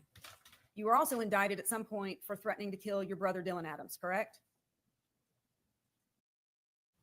I don't recall that. You don't recall being indicted for that? Miss Wyrick, from February 28, 2014, you know how many times the TBIs came, they've dropped the charges, recharged me. I've been charged with so many things. I couldn't even tell you how many times y'all have dropped charges, recharged me, charged me with stuff, tampering with evidence, all kinds of stuff that never went to court over. So if you was to tell me that, I don't recall, but I wouldn't doubt it. The jury heard testimony that you tried to get Jason Autry to kill Dylan Adams, your brother. Absolutely not. That's a total lie. The I Jason- love my brother with all my heart. The jury also heard testimony that you got word to Dylan Adams that he better keep his mouth shut. Was that a lie too? No, I did say that. I was upset, and that's the reason that all this happened is the lies that he told. When Miss Thompson came to meet with you each time, you spoke to her, right? Like you answered her questions, y'all talked, you got along? Absolutely. Did she show up at every court appearance? Absolutely. Did she file motions on your behalf? Yes. She argued those motions? Yes. She subpoenaed witnesses to the trial? Yes. She asked you questions about, all right, where were you on April 13th, 2011? She asked you where you were and you told her, right? You Yeah. gave her everything you knew, right? Yep. You gave her names of people to talk to? I did, but throughout that day, there wasn't really a whole lot of people that I seen other than Rebecca, and I didn't throughout April 13th. We went to Parsons. We didn't really run into nobody that day that I could specifically give them that I didn't run into anybody that I knew. I didn't get out. I don't recall getting out of the truck after I left the shell, and then we got up there to the drug dealer's house. I don't recall getting out of the truck except for up there at Joe's video. Other than that, I don't recall getting out of the truck that much that day. Would it surprise you to learn that Ms. Thompson, in talking with one of the many consultants that she brought in on this case, shared with that consultant that you were not engaged, you were not talking, and that you had absolutely no short-term memory about these events because of all your heavy drug usage? And she was doing the best she could, given the fact that you were not sharing information with her. Would it surprise you to learn that she said that? It wouldn't surprise me at this point. It wouldn't surprise me what anybody would say. There's been so many lies told on me. I wouldn't be surprised what anybody would say. All right.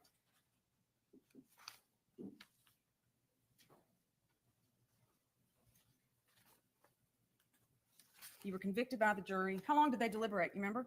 I don't recall. It was a couple days. A couple days, wasn't it? They were out a while. It took a while to come back and convict you, didn't they? I don't recall them out. I know it was a couple. Okay. When you made the statement, no body, no gun, to Misters Cooper and Kirk, you were just talking? I don't recall making that statement, ma'am. Okay. When you And- made the and that's statement, I another couldn't thing. have That's picked. another thing. Y'all had those two inmates But there was a corrections officer that was right there too. How come y'all didn't get her to come up here and testify that I made those statements? She was right there. She was right there beside me. I was in protective custody. They had me up there in a cell. I wasn't in general population. I was up there in the front in a cell all by myself. They had me right there beside the guard. How come y'all didn't get her to come say that? How come y'all had to get 2 inmates? Oh, let me guess. Y'all couldn't give her a deal. Okay. Okay. You finished? Yeah. Okay. You were convicted by the jury, and then conversations started about the next phase, right? About the death penalty. Which if I'd had to do over, I'd have went on and let them get the death penalty. It'd have been, I'd have got better appeals. I would have went on. If I had hindsight been 50-50, I'd have went on. I wouldn't have took this deal. Well, you that I could have took. taken a deal, Mr. Adams. I shouldn't have though. I should have went on and let them get me the death penalty, and then let these death penalty activists fought this, and then the truth would have came out, and all the shady stuff that has went on, like the ATM video and all the stuff that's been hidden and covered up, would have came out. Well, then why didn't you tell your lawyer to sign me up for the death penalty? I should have. They came to you and tried to get you to plead to something lesser than life without parole, right? I wouldn't. I ain't going to. I never will. I won't ever plead to nothing. I'm innocent. Why would I plead to something I didn't do? Okay. That'd be stupid. After you were convicted, you began having conversations with your lawyers, right, about the next phase, or did they not talk to you about it? Did y'all talk about it? We talked. Okay. And they said the state is willing to take death off the table and give you life without the possibility of parole, right? Did they say that to you? They did. They did. And they come back and they said, the first time, I believe it was they didn't want me to have no appeals. I said, no, absolutely not. So you took And life. I do remember that at this point there was some animosity between Mr. Jim Simmons and Mr. And Jennifer, because Jim came to me trying to get me to plea out behind Jennifer's back. And then after I said, no, I'm not pleading out to something I didn't do, he made me sign a motion. He wanted me to write a motion to the judge because he wanted to recuse himself, in which I did. You accepted life without parole, right? I did. Okay. What year was that? 2017, September. You remember writing a letter to Ms. Thompson in 2018? You remember writing a letter to Ms. Jennifer Thompson in 2018? I don't recall. If you have the letter? I do. Jennifer, hear me out. I can take care of myself. Please get me off of Max. I'm sorry, I was trying to see if you remembered the language of it. Well, Is this your handwriting? I can't see that far.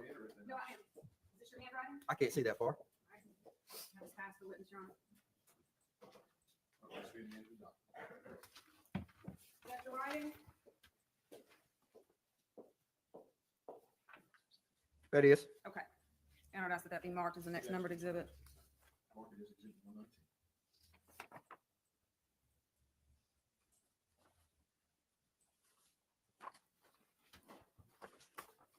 Second page. Okay. We're at. I wanted to go to trial and you made that happen. Remember telling her that? Well, that's what happens when you don't plea out. So I don't believe that she made that happen. I believe that that's part of the court system. That's what happens whenever you don't take a plea. You go to trial, right? Is that your writing? That is my writing. Is that a letter you sent to Ms. Thompson? That is. Okay.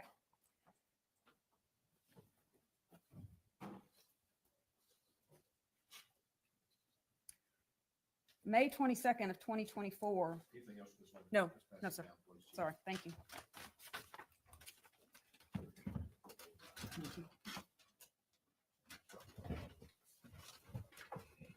May 22nd of 2024. Do you remember having a jail conversation?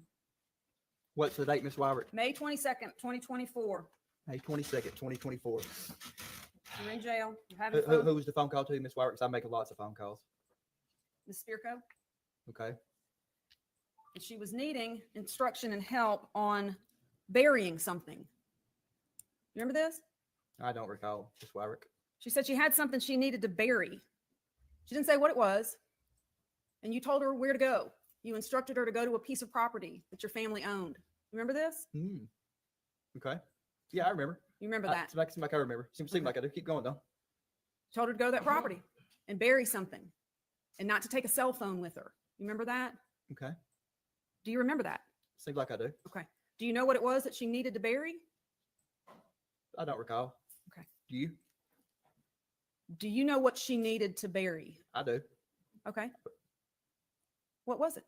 I don't really recall It was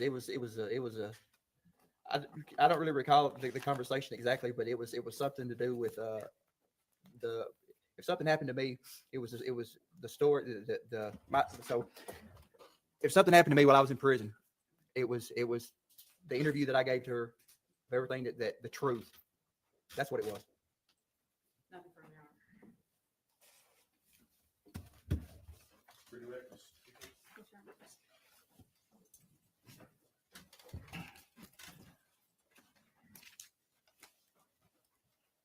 Okay. Mr. Adams, Yes, ma'am. Ms. Wyrick asked you a bunch of questions about how hard Ms. Thompson worked in preparing for your defense. Do you recall that line of questioning? Yes, I do. And she read through your testimony to the court, telling it was your decision not to testify. Okay. Can I elaborate a little bit? So I've never been in a trial before. I never knew how a trial worked. So I never knew. I couldn't. Looking at the way she worked and the way y'all work is like day and night. She was so unorganized. She didn't know. It's like she didn't know what she was doing. Well, let me ask you this, okay? Did you have any idea that your attorney did not know the circumference of a 380 round? I did not. Did you have any idea that your attorney did not know the difference between a cell phone expert and a cell phone tracking expert? I did not. But I do know we had unlimited resources that we could have hired any kind of expert available. And we didn't. I believe the only experts we hired were a jury consultant and a cell phone expert. And do you recall seeing any video, still image, anything that showed your truck at the ATM during trial or before? Nope. I remember I told Miss Thompson that about me being at the Delta, and I remember she was asking me like which pump I was at, but no, I've never seen no video of the ATM. Okay. You recall Ms. Wyrick asking you about when you accidentally shot your mother? Yes, ma'am. Okay. And she read off a report from a medication expert that said that it would be a problem using your mother as a mitigation because you shot her, right? So during that incident, when you were mishandling a weapon, were you on drugs? I was. So were you high at the moment that happened? I was. And do you typically remember 10 days after a regular day of your activity, everything that you've done? 10 days ago, I couldn't tell you how many times I used the bathroom or how many phone calls I made or exactly who I talked to. But I could tell you that I probably talked to my mom. I probably talked to my granddaddy. There's 2 or 3 people that I always talk to. But other than that, I couldn't tell you what we talked about, the substance of the conversation, what I ate, or a lot of things. No. Did the police at any time ever ask you specifically about Jason Autry? They did not. They just wanted to know where I was that day. Where were you at, Zach? And I told them exactly where I was at. Okay, so your testimony was that you met up with Jason Autry and went to Dinsmore to go buy morphine, right? Mm-hmm. Okay, so is that something you would want to tell the police? Absolutely not. And you also mentioned that, Mr. Autry's a commanding figure. Would you agree? 6'6", he's a big dude.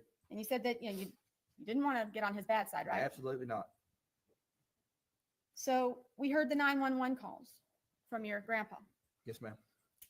Was that the first instance that you ever had your grandparents have to call 911 or had problems with them? No, ma'am. Because you were using drugs, right? That's right. And you would get in fights with your grandparents. That happened a lot. They would say I was high, and we would have an argument, and that was the easiest way for them to get me in jail and get me cleaned up. Happened all the time. I would go to jail, and I would take a plea, and I would plea out. Happened all the time. Happened all the time. And I just want to be clear. Ms. Wyrick characterized she read off all the text exchanges that you had the morning of April 13th, 2011. Do you recall that? She said you were frantically texting. Mm-hmm. Were you frantic that morning? I was not frantic. I had been up arguing with Rebecca, and I was asleep. Like I said, I don't recall going to the river with Jason that morning. It's because nothing stood out that morning. We didn't catch no big bass. He didn't have a large amount of drugs. There was nothing that morning that was out of the ordinary. And the only reason I remember Shane calling is Shane never called like that. He never asked me that. And I was like, Shane, why would you call and ask me if I wanted to overdose on Xanaxes? But it's just the way Shane was. He was just he was trying to be funny about things. So that's something that stood out to you about that day. It is. And isn't it the reason that you're testifying about, you testified earlier that you don't have a specific memory of going to the river with Jason Autry that day. I don't. So is it because of the phone records that you've reviewed? I'm not disputing the phone records, but I don't remember it. But that's the whole thing. I went to that river so much with Jason. He would come by. He would come by. And he said, "Let's ride the river." We would go down and we would fish for 10 or 15 minutes, and we would go back. We would smoke some weed. Always. Sometimes we would just go down there and get high and smoke meth, or we would go down there so often. You know, it was a place that we hung out. And the document that you received that said all the stupid things Zach said. Have you ever seen that document before? I haven't. I haven't. 1 second, Your Honor. That's all I have. Were you, one more question. Were you at the river on April 13th, 2011 with Jason Autry? The phone records says that. Were you- I do not remember. Were you at the river? The phone I'm records. going to object. He's answered that. He says he didn't remember. Right, we have objections, asking Andy. Are you asking different questions? I am, because I recall two different answers now. On April 13th, 2011, were you at the Tennessee River with Jason Autry? The phone records reflect that. Like I said earlier, I'm not disputing the phone records, but there's nothing about that morning that stood out. So I'm not disputing being at the river with Jason. I went to the river so much with Jason. I'm not disputing that, but there's nothing about that morning that stood out. And no reason to dispute the phone records, right? That's right. Not necessarily. Thank you, sir.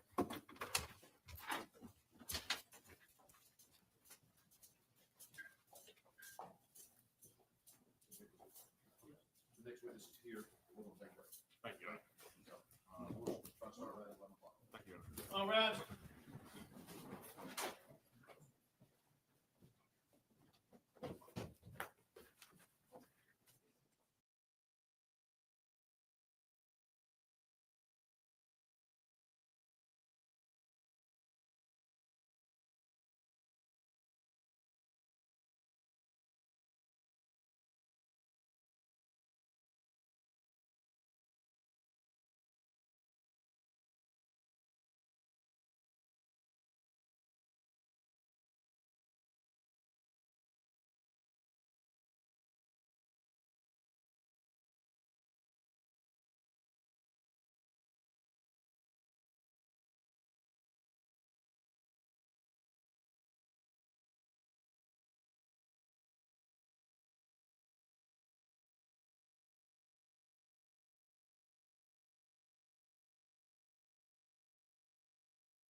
We have our first break. Let's teleport through it, shall we?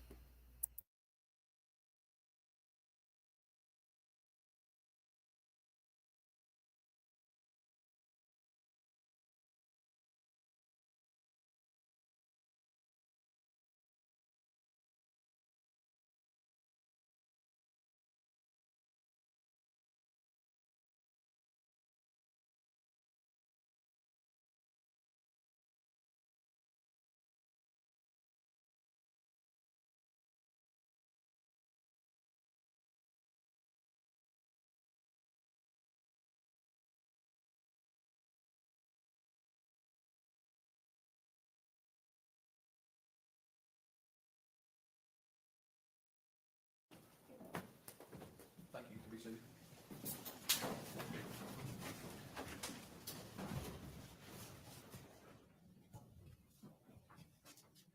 All right, Mr. Bates. Yes, Your Honor. Jennifer Nichols. Good morning. Good morning. Just stand right here for the witness stand this morning, please.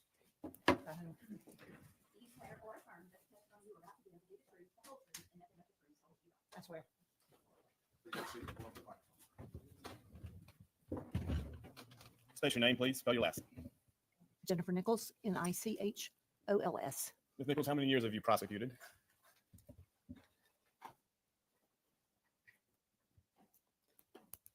$23 in three, I believe, in Former three different prosecutor that prosecuted. times. And you have been a circuit judge in Shelby and now in Sumter County. No, I was not a circuit. I was a criminal court judge in Shelby Hill. You were the lead prosecutor through the trial prosecuting Zach Adams, correct? I was. And fair to say this was one of your bigger cases in your career. I don't know that I would agree. You put it on your judicial application, Of correct? course, of course. How many cases did you put on your judicial application? A lot. How many? I don't remember. You would not want this conviction to stand if your state's witnesses knowingly lied to the jury, correct? I would not want, The conviction to stand. You'd want the verdict to be overturned if your witnesses lied about important things to the jury. what do you mean by important things? Well, you get to define it. If it's an important thing and they lied to the jury, you want the conviction to stand. It depends on what you think is important. Well, if what you think is important was It false, was all important to me. they were all? I said a lot. It was all important. Okay, to me. good. So that distinction's irrelevant, correct? No, it's very relevant. Okay. I'll give you an example, Mr. Bates. If a witness Could the court lied, instruct the witness to answer the original question? She is. She's answered the question and she's going to give an explanation. if a witness lied about something that was not material to the guilt or innocence of your client, then I would want the conviction to stand.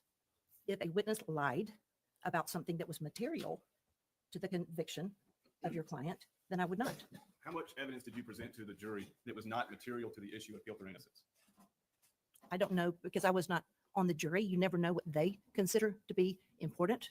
Is there anything that you presented that you did not think material and relevant to the issue of guilt or innocence? Yes. What? Oh, lots of things in context. Example, Holly Bobo's lunchbox and what was in it. What she was studying for that morning. Her cards, her study cards for pharmacy class that were found on the side of the road. We put them in. Was the fact that she was studying for a test that morning material? No. Did it add context and let the jury know what she was doing that morning before she was abducted? Yes. Fair enough. The fact that Dana Bobo put $20 on the counter beside her purse that morning, was it material to her, to the conviction of your client? No. There were lots of things like that. You would not want this conviction to stand if you knowingly misled the jury on material issues, correct? I would never mislead the jury on material issues. If TBI coerced witnesses to say things that were not true, you would not want this conviction to stand, correct? That didn't happen that I know of. If it did, you would not want it to stand. Coerced who to say what? Material witnesses to say material things regarding the guilt or innocence of Zach Adams. Correct. All right. When you came in the case, when did you come in? I was appointed November of 2014. What was your understanding of why you came in? My boss at the time, Ms. Warwick, was the DA. I was the deputy DA. It is my understanding that she received a request from the District Attorney General's conference to provide support to General Stowe. She agreed. She walked into my office, which was next door to her office, and asked me as deputy, who do you want to put on this? At the time, and you accepted the appointment. I said, I'll do it. At the time, who was Jason Autry's lawyers? I don't remember. Whether it's Herbison, Long, Herbison.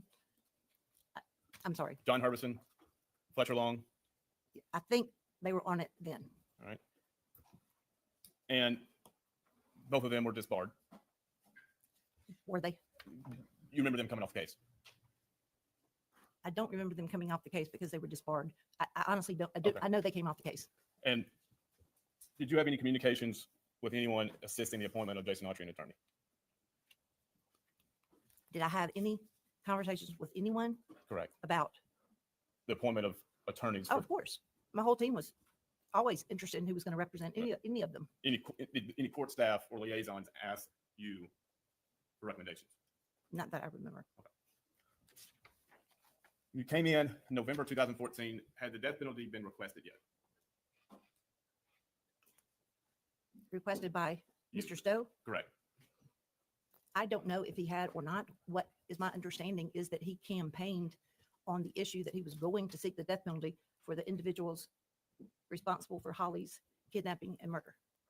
Had he filed that yet? I don't know. You then did. I did. What's Actually, the process? I don't know that I did or whether it's Ms. Wire because we did not, as her assistants, you had to have permission of the DA. Okay. I don't know who signed it. What was the process that you had to do What I just said. in court? You had to file. You have to go to the grand jury, or you just file a notice. You don't file it with the grand jury. When did you file that? I don't remember. How soon after your I appointment? do not remember. Months, weeks? Mr. Bates, I don't remember. Okay. If I did, I would give you the date. Fair I'm enough. sure it's in the file. And you know approximately how many months? I do not. What analysis did you do in determining your intent to kill Dylan, Jason, and Zach by operation of the death penalty? My intention to kill them. The processes, end result was they would be put to death, correct? You're familiar with the factors that one has to look at to see whether or not a particular homicide even qualifies. My question is, Okay, are you familiar with that? I'm Because- not on the stand right now. I understand. My question is, what did you do? Okay. I know the law. Okay, I'll ask. So that's what I did. I looked at the law. I went through the factors. I looked, and don't ask me which ones because I don't have it in front of me. Whichever ones I found applied, and then I presented that to my boss. What analysis of the facts did you do? I can't tell you the analysis of all the facts I looked at. What you look at are the facts that determine whether or not a crime qualifies based on those factors.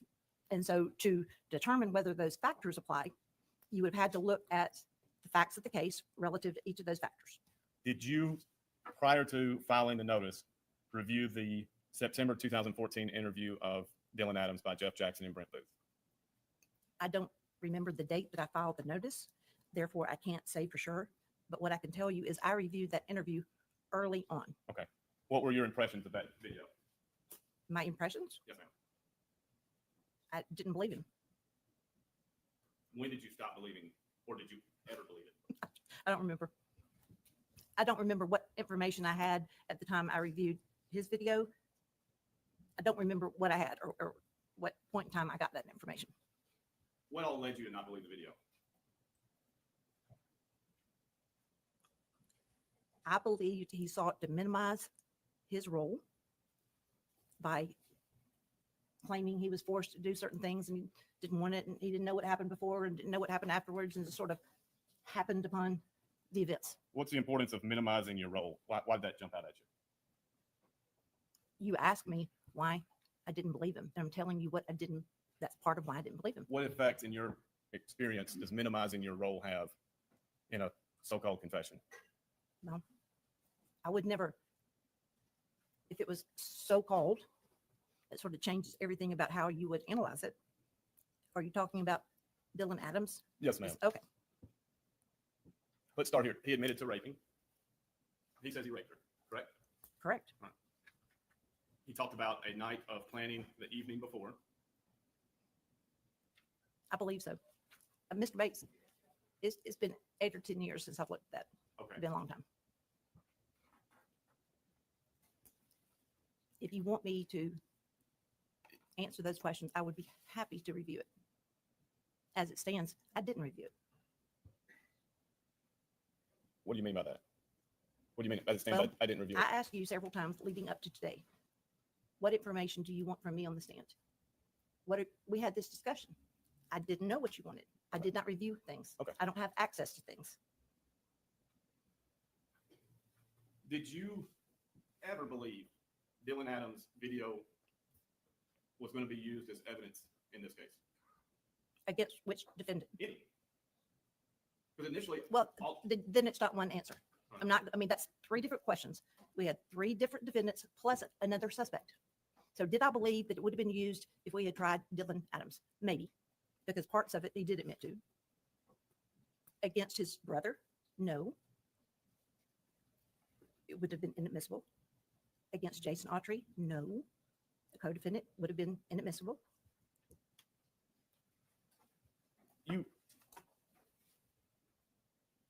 you don't know when you file the notice of death penalty if you believed or disbelieved the truthfulness of Dylan's statement.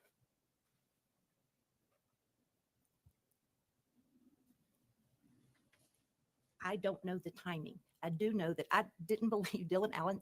All you have to do is watch it. At the time, you recall being concerned about the behaviors of Brent Booth and Jeff Jackson interview methods. Whether I was? Yes. No, You don't think perhaps their conduct created answers? I never thought that. He had confessed to other people before that. And were you aware that, you remember who Sheila Kilzer was? I do. Was it your opinion that Sheila Kilzer contacted TBI in an effort to get favorability for her son, Jason? You want me to comment how? Whether I believe that was her? Yes. That was the motivation of hers. I did not.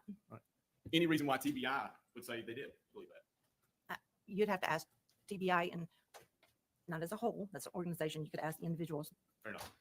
agents. You were aware Jason Kilzer provided statements that he nor Dylan had anything or any knowledge of the crimes against Holly Bobo. I do not remember that. Would that be an important thing in this case? Potentially, but as I said, I didn't believe Dylan Adams. Right. You didn't believe what he said. Did it concern you in this process of yours that witnesses said multiple things, multiple times? About what?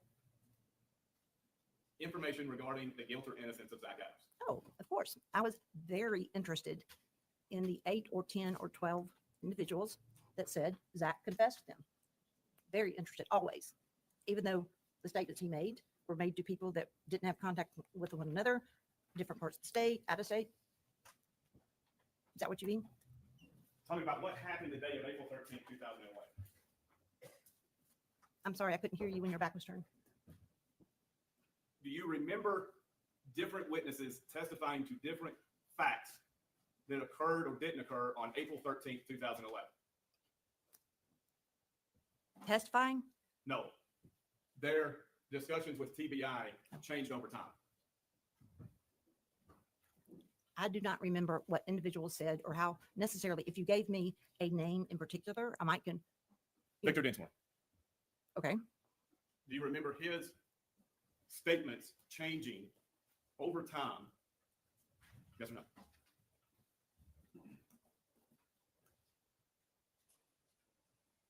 I don't remember them changing. What I remember during my involvement in the case, because remember, it had been going on for over 3.5 years when I got on it. I remember Mr. Dinsmore adding or recalling a different, additional information. So not necessarily changing my recollection, not necessarily changing what he had said, but recalling more or being willing to tell us more.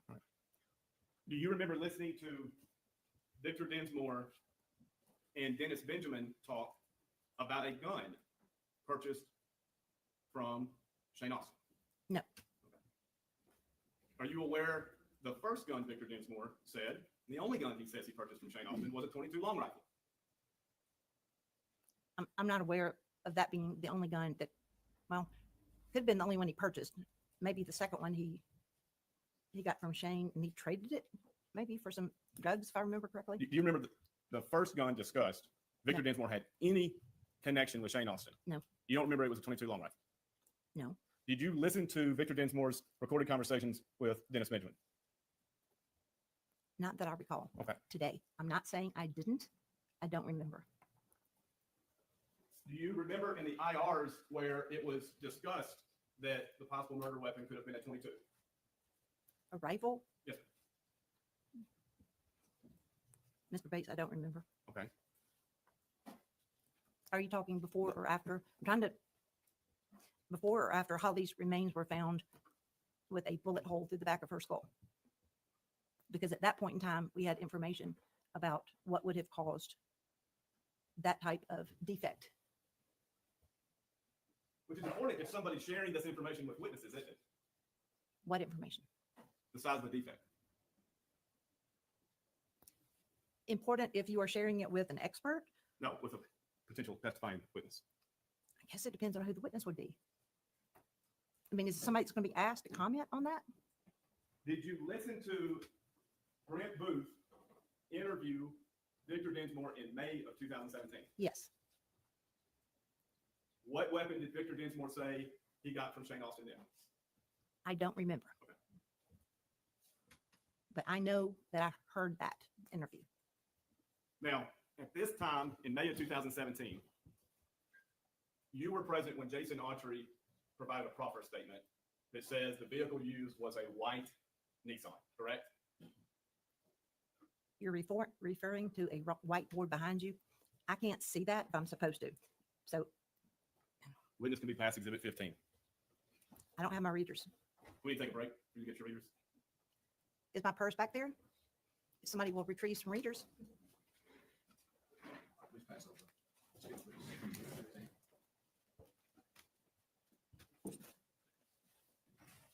Thank you.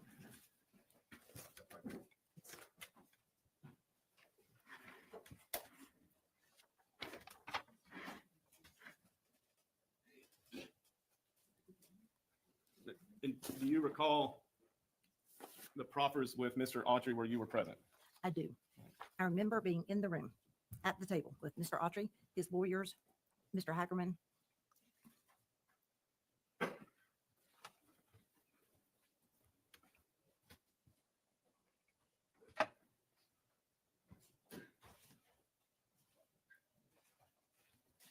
Do you recall Mr. Autry saying that Mr. Adams transported Miss Bobo in a white Nissan and then hid it at Victor Dinsmore's property? And you're talking about Zach Adams, not Dylan Adams, doing the transporting? When you say Mr. Adams? Zach Adams. I do remember the proper including the information that Zach Adams transported Holly's body wrapped in a blanket in the back of a truck. The second part of your question, I don't recall.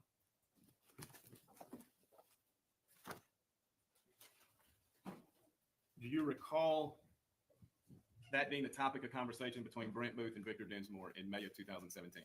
I don't. Okay. But as I said, Mr. Bates, I listened to that interview. You just don't recall it. That's right. We'll have a fellowship of listening. May I have some water? Yes. Thank you. May 18th, 2017.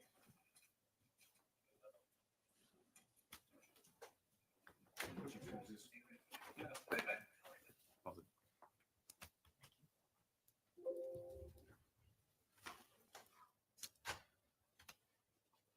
Exhibit 62, Your Honor. I'm good. You ain't. What in the world happened to you? Good. Go and show me. Why? Was you come up here to take advantage of the sale? No. It's too cold. One of us subpoenas and my daughter's in class up here. Nursing. Oh, really? Yeah. What school? She's down right here in the nursing school. Getting special training. What is it called? Two-fold Chris. This is he's good for medical. Oh, much of it. Oh, but he's not where we're at. You wouldn't make that thing around here. Really? I stayed on 3 days, so we're concluded that. Where'd it go? He said, I should have, I say, you're about to, you got 21st century shopping. Yep. Or the school, got to say it again. Okay. Okay. There's you one thing. The 10th of July, let me tell you, I got this phone, I got a phone. Yeah. When, I'll call before, and let you know exactly when to come. Okay. Y'all got it. Mention about, let's talk to you. Come on up here. Sit down. Yeah. Yep. Come on over, sit down. Thank you.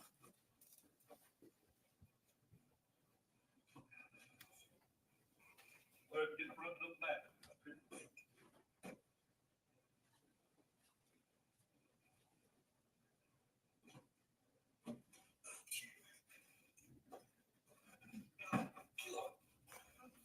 What's going on?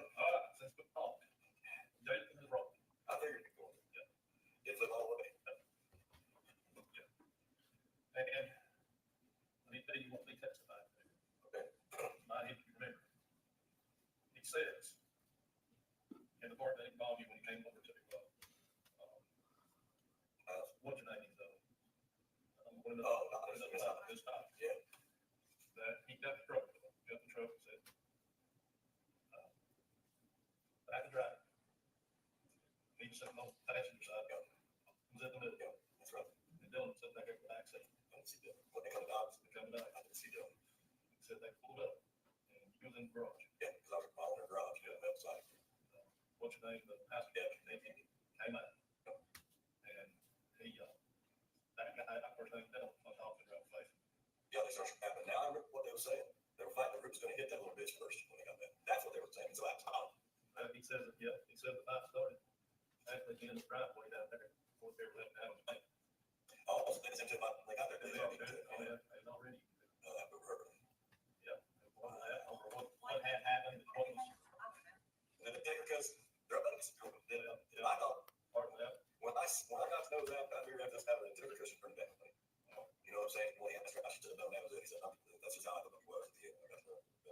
says that also Zach had taken his truck and put it in the garage, and that he had told you, or he had seen you when he brought it up there. He saw you when he put the truck in the garage. I know the truck was there, I know it wasn't there, because we pulled recordings and quotations from that one, and Dick says that the truck, he didn't have his truck that had. That he had taken that to the warehouse in the garage. No, Could he have done that? You know, I'm going back. I didn't nail this down. This is what's going to be testified. Yeah. And he drive his old truck and looked at Victor. I said, I'm not driving that truck. It's hard to tell what he has in that truck. I want the brown truck back. Yeah, he just borrowed my brown truck, so it's going to Decatur. That's the only time he left his truck in my house. No, that wasn't that day. So, now, no, he didn't hide the damn thing in my bullhorn. Now, he might have parked it outside, you know, on my bullhorn and left there for a minute, but I don't remember that day, buddy. Listen, According to him, that's what, according to what we got from Dick, that's. Now, which truck are you talking about? Old white Frankie. he told me the day that he had to put the brown truck, why you guys are doing that? Because he can get his truck in Decaturville that Yeah, when yeah. cuts of that thing happened to There's their company's up in the air right there. That white truck was for my house. I'll tell you. They said they hit it in Decaturville because that stuff matches trains. Yeah, that's right. So, but now they got We never did find out. it's not done. She come to after about to get back, and she remembered that she went and she leaned over and stepped in the water because she didn't want her damn fingerprints on it. Right? So it's in the water up there on the side. And then it went too far. It had water, no rush, like, you know, a creek, big creek. Okay. So I was calling him. Hey, I can bring my metal detector. He covered. I can look for something. But I don't be down there messing with the local county cops. I just don't bring, okay? No, So they don't like me, you know what I'm saying? I don't. So, but it's, and she thinks it was right there, the first big pull off. She got off, leaned over, she said, put it down in the water, covered up some leaks. And I said, no finger. I believe it. I believe that. So all right, so we didn't get the water. it's in water. It's in water. And I know handguns. I know people farmer. I've told her a few times this stuff, everything is there. It's there. So and that tells me that nobody found it. You know, we're riding a four-wheeler, nothing down through there. So it's there. It's in the water somewhere. So We done both sides of the road. I figured you know, check it out. And I was told and it was higher. So the road was wider. That's 5-6 years time. So, but I don't remember someone in that truck at my house. I do remember him using my truck and leaving his light truck here, but it wasn't inside. It was been outside. Because I have both, you know, they kept what he did over in Manchester. Yeah. You know, supposedly, that's what he said, that's what he testified to. They had to move around to get it in there. And that he saw it was you when he was putting it in there, and you knew it was, you saw him putting it in there. You didn't know nothing. Ain't nothing wrong with it, I just tried to nail it down. You would have thought nothing about him putting it in there. I thought he might have now, right down. You know, I was doing a lot of dope, okay, and I mean, metal stuff, so, but he might have right about that time. It might have been up. I didn't know the time I could definitely remember. Is when he was in that shit in Manchester, and he wanted to go hang out, kind of like a low kid, really, What Jason is gonna testify to is he told you that when you pulled up over there at Dodge, he said, I put my truck in your garage. I saw Sandy, she knows it's in there. I had to move 4 rounds to get it in there. No, that didn't.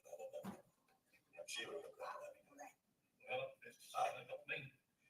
You know, we didn't do it. It happened. It could happen. Okay, it could happen. And I can't say no. You know. No. No, I was smoking weed. I was drinking liquor. I was doing that. I just didn't want to be here.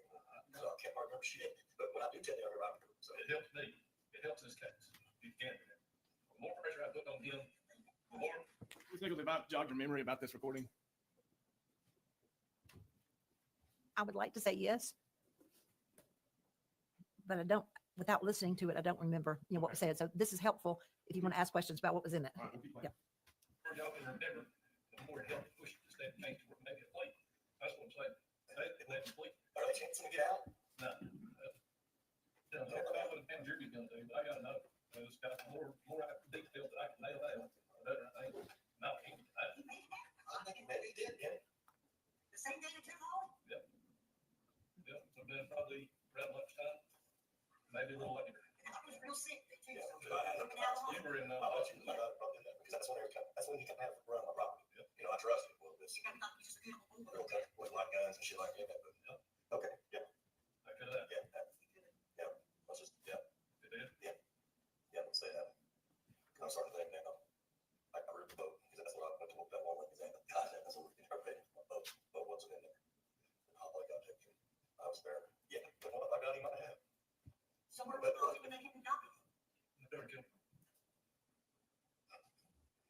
She remembers. They already killed her. That's what I need to have. You need to have a trail. They'll have to live that. Son of a bitch. Yeah, that's it. I'd say, yeah. And the wheels and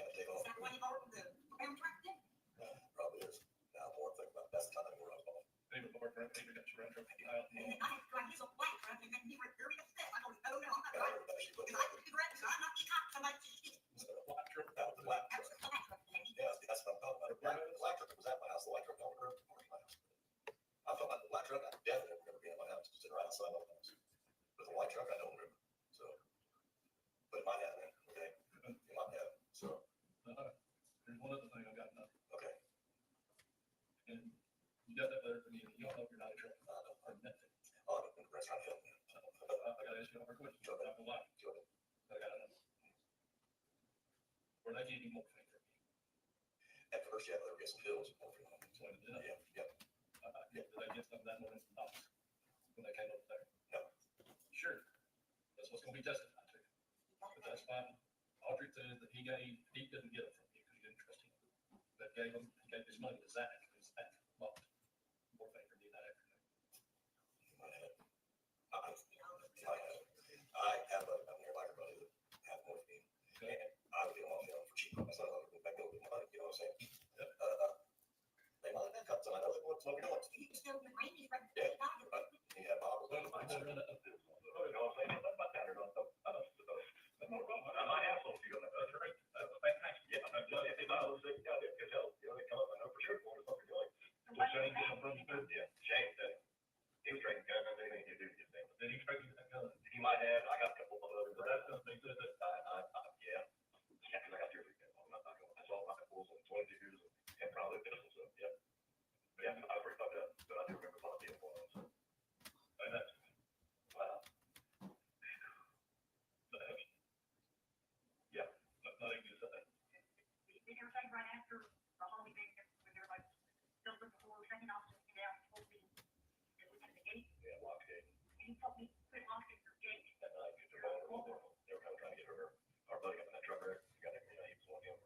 That's all we did. Okay, I was scared. None of them, I'm taking right there, chopping on my head. But when I tried to take my kid, I got a 12-year-old kid. I wasn't. When you tried to do that, Oh, they said, what's the name? And we're going to get there, we're going to Walker Fishing with the one boys. This is our drive, and our little girl's out playing in the yard. He pulled up and said, "We're going to go out and play Ollie." And she said, "Let me go ask my mom," because we thought of that. She was going to eat with her, and sling her out all the way out. I wasn't there. I was working at National at the time. So, yeah, so next thing I was glad when I found out that the ball truck got off. I wrote that you put no rock in him. That's what I was going to do, right? Because you don't serve something you die. I do that to a 12-year-old kid. So, yeah. So I mentioned when that's all, that's what it is. I thought for about a year and a half, right? And I told myself, I felt to get my mind. I thought you could make a session for us. 39. Ms. Nichols, refresh your memory. I have the same answer. I can hear what was said. I know that I listened to this at the time. Okay. Can I tell you what was said next? No. Okay.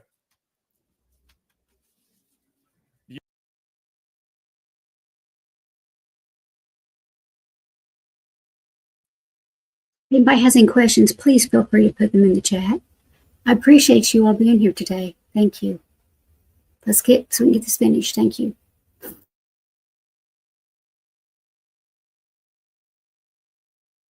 you condone what Brent Booth did? Interviewing Victor Dinsmore? Yes. Yes. The way he did it. It's not the way I would have done it. Do you condone the way he did it? I'm not sure I can speak to how he did it. This is what I would have done had it been me. I wouldn't have led. I wouldn't have led. He more than led. Okay. You agree? No, He said, I heard him lead. this is what Jason Autry's going to testify to. Okay. You condone that. Well, that's a different question. That's my question. I don't know that whether I condone it or not. I understand that he was trying to get information. I understand that he was trying to trigger Mr. Dinsmore's memory, a person who admittedly was on about every kind of drug you could be on, and much as what's happening to me today, when somebody tells you things, like you're telling me certain things, trying to trigger my memory. That's kind of the way I look at the way Mr. Booth was. But remember this, I had already interviewed Mr. Dinsmore. So I flew up there and interviewed him. Before this? I believe it was before this. So I already had met him. With a TV officer? Yeah. Was an IR generated on your visit? I didn't generate ours. Okay. But if he said anything different than what was recorded, it would have been Brady material, correct? Anything different? Yes. You mean 'Cause like, on May 18th, he's saying it didn't happen. The truck wasn't there. When he realizes how important it is to bring Booth in the case, he says, put it there. Yeah, let's do it. Go. So my question is, if he said something different when you were there, it would have had to be disclosed to defense under a Brady, right? if he had said something different, I don't remember discussing that the trucks with him when I went. It wasn't, I met him at the airport, introduced myself, met his wife. I don't have notes, but Why do you not have notes? excuse me, Did you not take notes? I didn't say that. I said I don't have notes. Did you take notes? I don't remember. You- Sir, Was it your routine practice to take notes talking to important witnesses? sometimes and sometimes not. But Mr. Bates, I invited you to my office. I set up every single item we had in the file. You and I had scheduled a 3-day event where I told you you would have a conference room. I would give you a phone. I wouldn't be there with you. And you know what you said? Then I got the 4 terabytes to review on my own time in not 3 days, I believe. No, that's not what you said. Then I got from the Ms. Thompson the discovery to go through it, correct? You said that. You thought 3 days was enough for me to go through it. Oh no, you Okay. you picked the 3 days. I thought you'd need to be there for a while. But the difference is you would have had access to anything in the file, including my notes if they existed as to interviews, because I don't remove things from files. Do you still have your notes? Of course not. I don't have the file, sir. So, do you remember trial testimony on this issue of the truck in the Dinsmore garage? Perhaps. All right. I don't remember. I don't know if I remember exactly what you want to ask, but I was there in the trial. I have a transcript for the court and for the witness, Your Honor. Okay.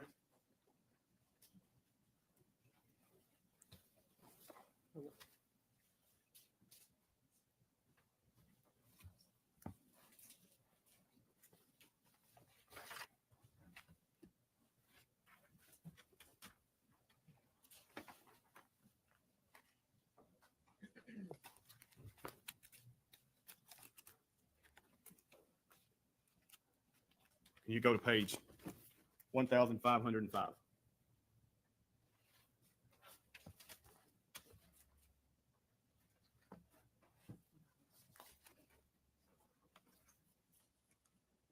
One thousand what? 505.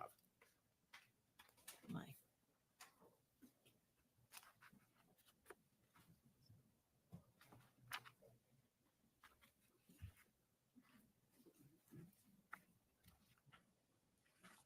And you see, No, I'm not there yet. I'm having a Apologize. real hard time with these tiny little numbers. So give me a minute.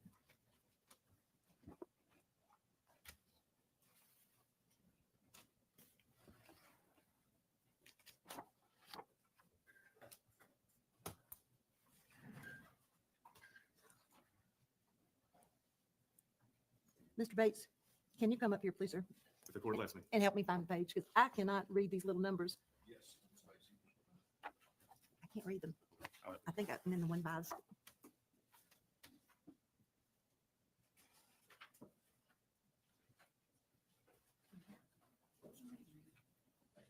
Thank you.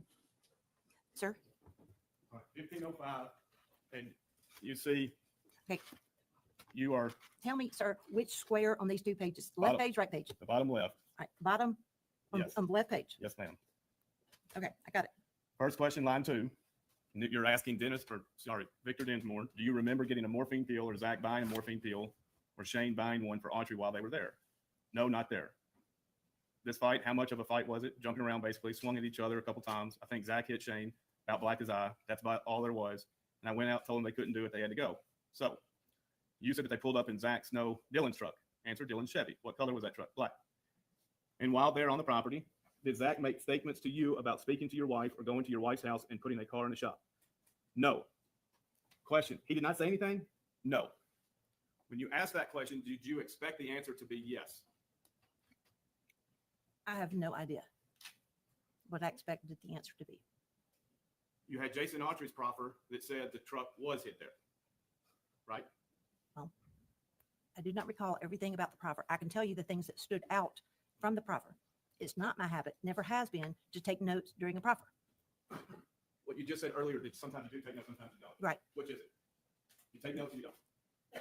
Or is it just in your proffer? What I said was it is not my habit to take notes in a proffer, which is not, that's different than a witness interview. Well, Victor Dinsmore had an immunity agreement, correct? He did. Jason Autry had an immunity agreement. He did. Both of them gave you what they were, all the purpose of the statements were to go over what their testimony would be. No.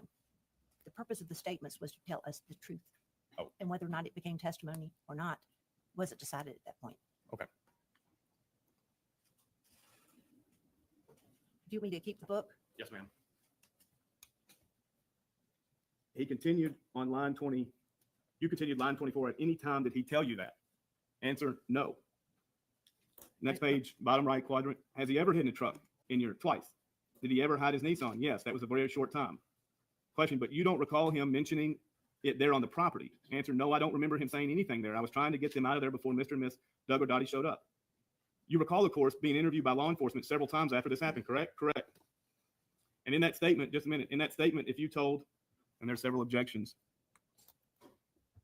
and then it continues on 1507. My question is, did you make this statement or TBI Trout that Zach hid his grandfather's white Nissan post-abduction? Answer, yes. What was your understanding of the time of that post-abduction hiding? I'm trying to catch up with you. Just go to the bottom right and then pick back up to the top left on 1507. And while you're reading that, the witness can be passed Exhibit 112. All right, I found the question. So my question is, did you make the statement to TBI Agent Trout that Zach hid his grandfather's white Nissan? Yes. Okay, what was your question?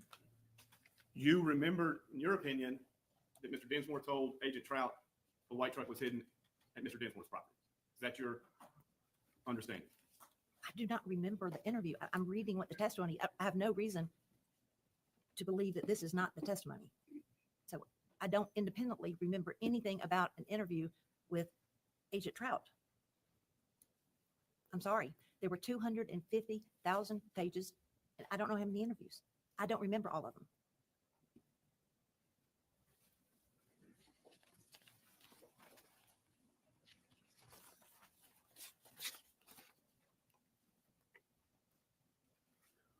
Do you remember when Ms. Thompson was trying to bring up this recording of Mr. Booth that you... Do you want me to look at what was just passed? Or Well, I'll tell you what, before I get to that, can you look at IR 112? I'm sorry, Exhibit 112. It was just passed to you by the officer.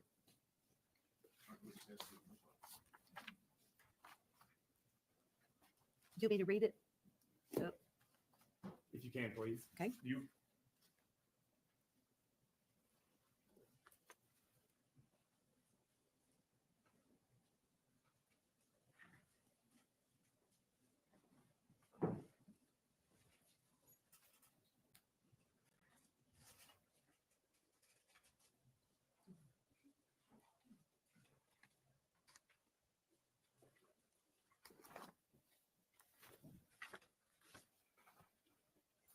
I love her glasses. Just saying. She's now a judge, I believe. She was a former prosecutor to prosecute the case, and now she's a judge, I believe.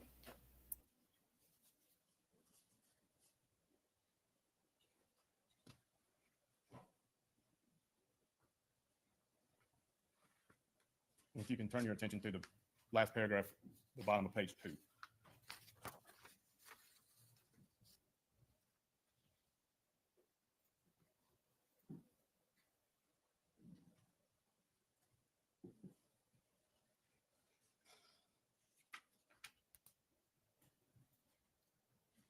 I've read the last paragraph of page 2.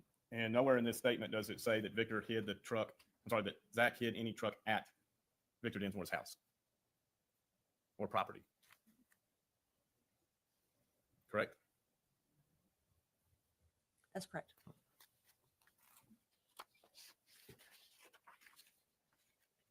Do you, and you can now go to page 1537. You want me to come up and help? 1537, yes, John. First time my eyesight's been told him to help. Is I could read the language, but I can't. say the numbers.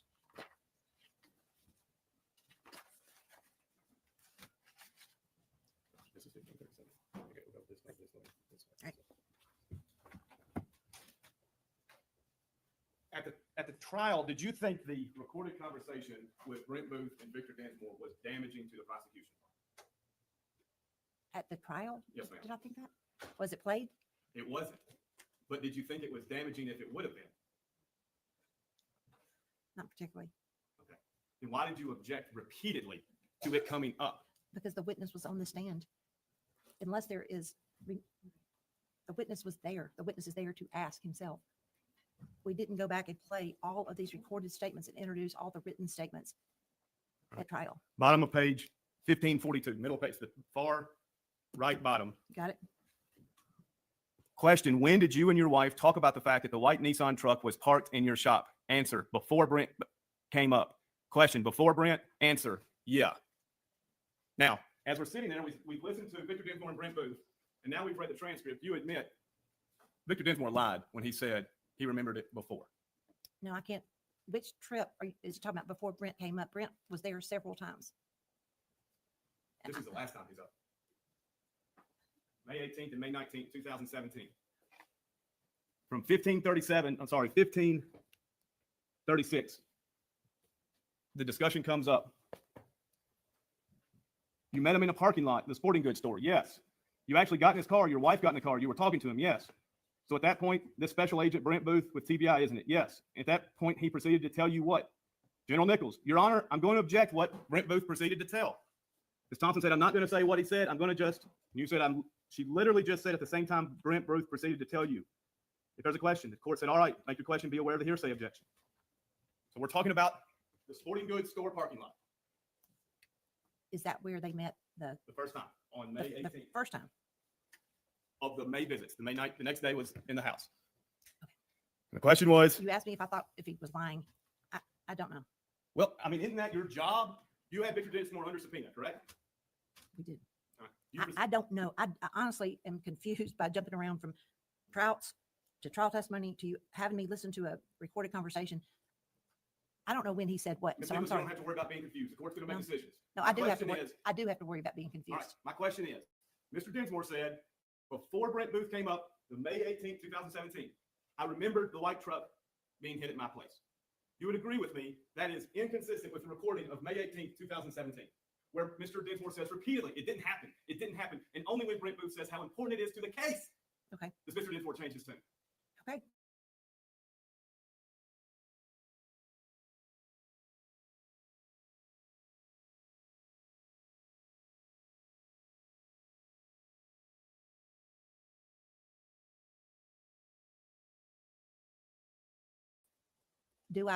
Have I seen many times witnesses be inconsistent?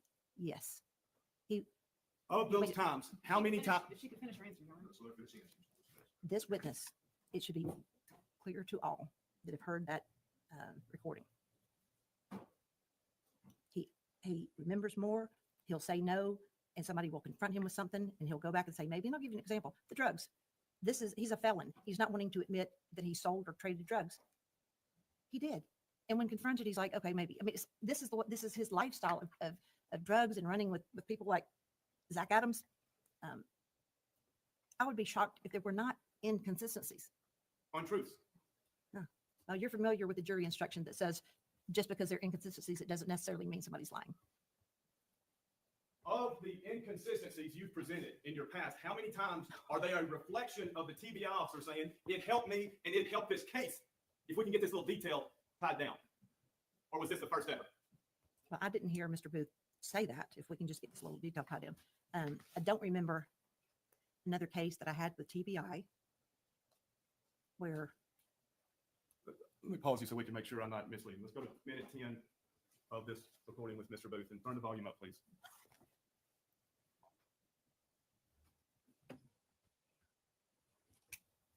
I don't make, you know, this, because we had been in that.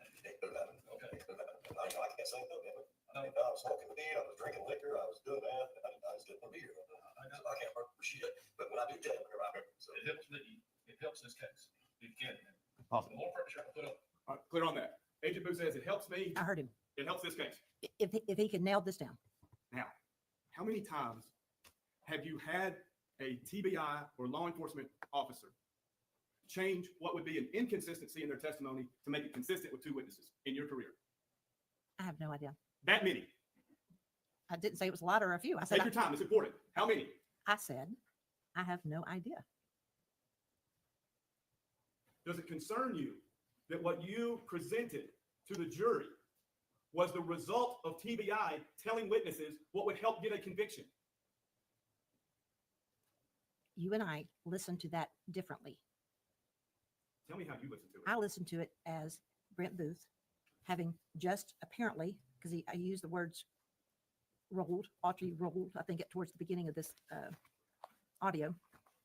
Brent Booth armed with information that filled in a lot of holes, and he is going back and re-interviewing people to see whether or not, if they too are armed with additional information, if it jogs their memory or if it doesn't.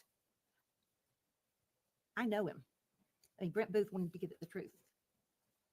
I worked with him for years. I saw him at work. I never saw one time where Mr. Booth tried to have someone lie or that he covered things up. And Mr. Bates, he came back and immediately turned this audio over. He wasn't trying to get, So we now have full memory of it. no, Well, how do you remember him turning it over? because I do remember that. And I answered your question the first time. When I don't remember other things, I remember this. I remember him coming back. I remember him going up there, and I think he went on a motorcycle. I don't know why I remember that, but I do. And I know that I heard it, which means it was turned over to me and it was turned over to the defense, because that's what we did with every piece of evidence. We turned it over.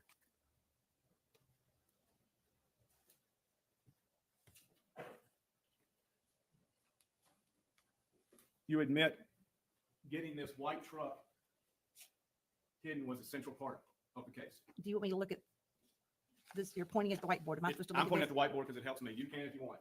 Oh. And you can, I'll orient you to it. The cell towers are in various colors. Postcards with the names and cell teams. The Bobo residence in the bottom, southwest. Highway 641.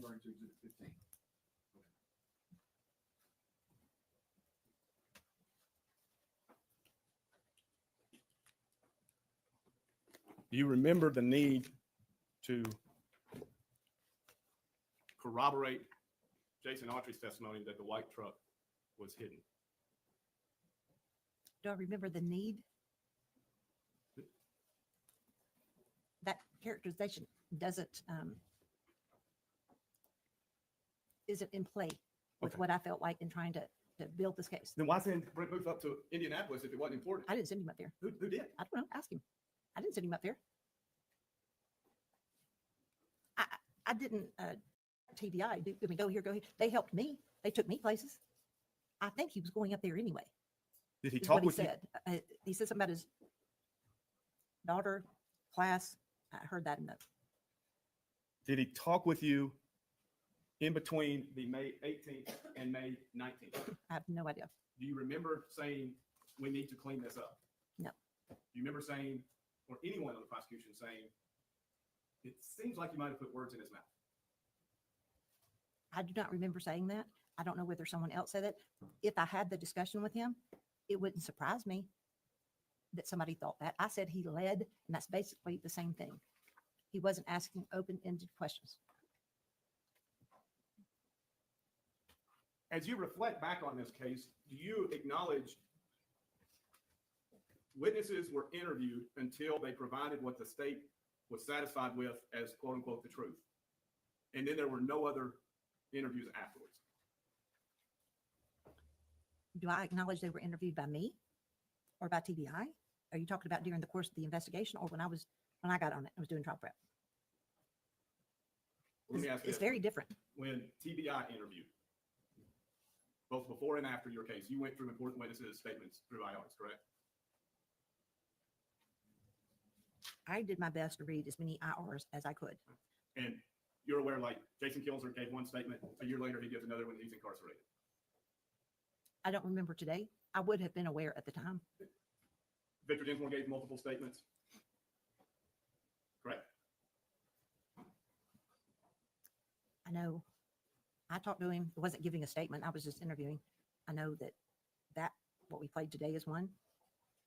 I believe they had been up to interview him another time. Whatever is in the IRs, then that's how many statements he gave. I'm sorry, I don't remember, but I know there were, that's 3 right there. Well, two official statements, but recorded one and then the earlier one. So yes, that's multiple. Does it create alarm flags in you on a case largely built on what people say, what people said? Okay. That pressure was put by law enforcement, and after pressure was applied, statements became exactly what law enforcement One. That's not my experience here. In this case, it's not your experience. No. This Brent Booth is just a one-off. Or you say it's not even a, Victor Newsmore, in your opinion, didn't change his testimony because of any pressure Brent Booth applied. Yeah, I didn't consider it pressure. What do you consider? I considered it him trying to jog his memory. And had I been doing the interview after hearing the proffer, I would not have led. I don't know where the decent stopping point, I can keep going. Let's go ahead. You're not done. I'm not done, no, no.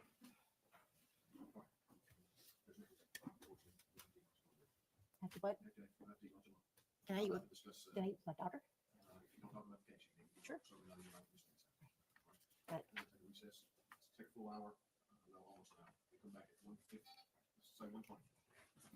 all right. You can leave them for 2 minutes. Thank you.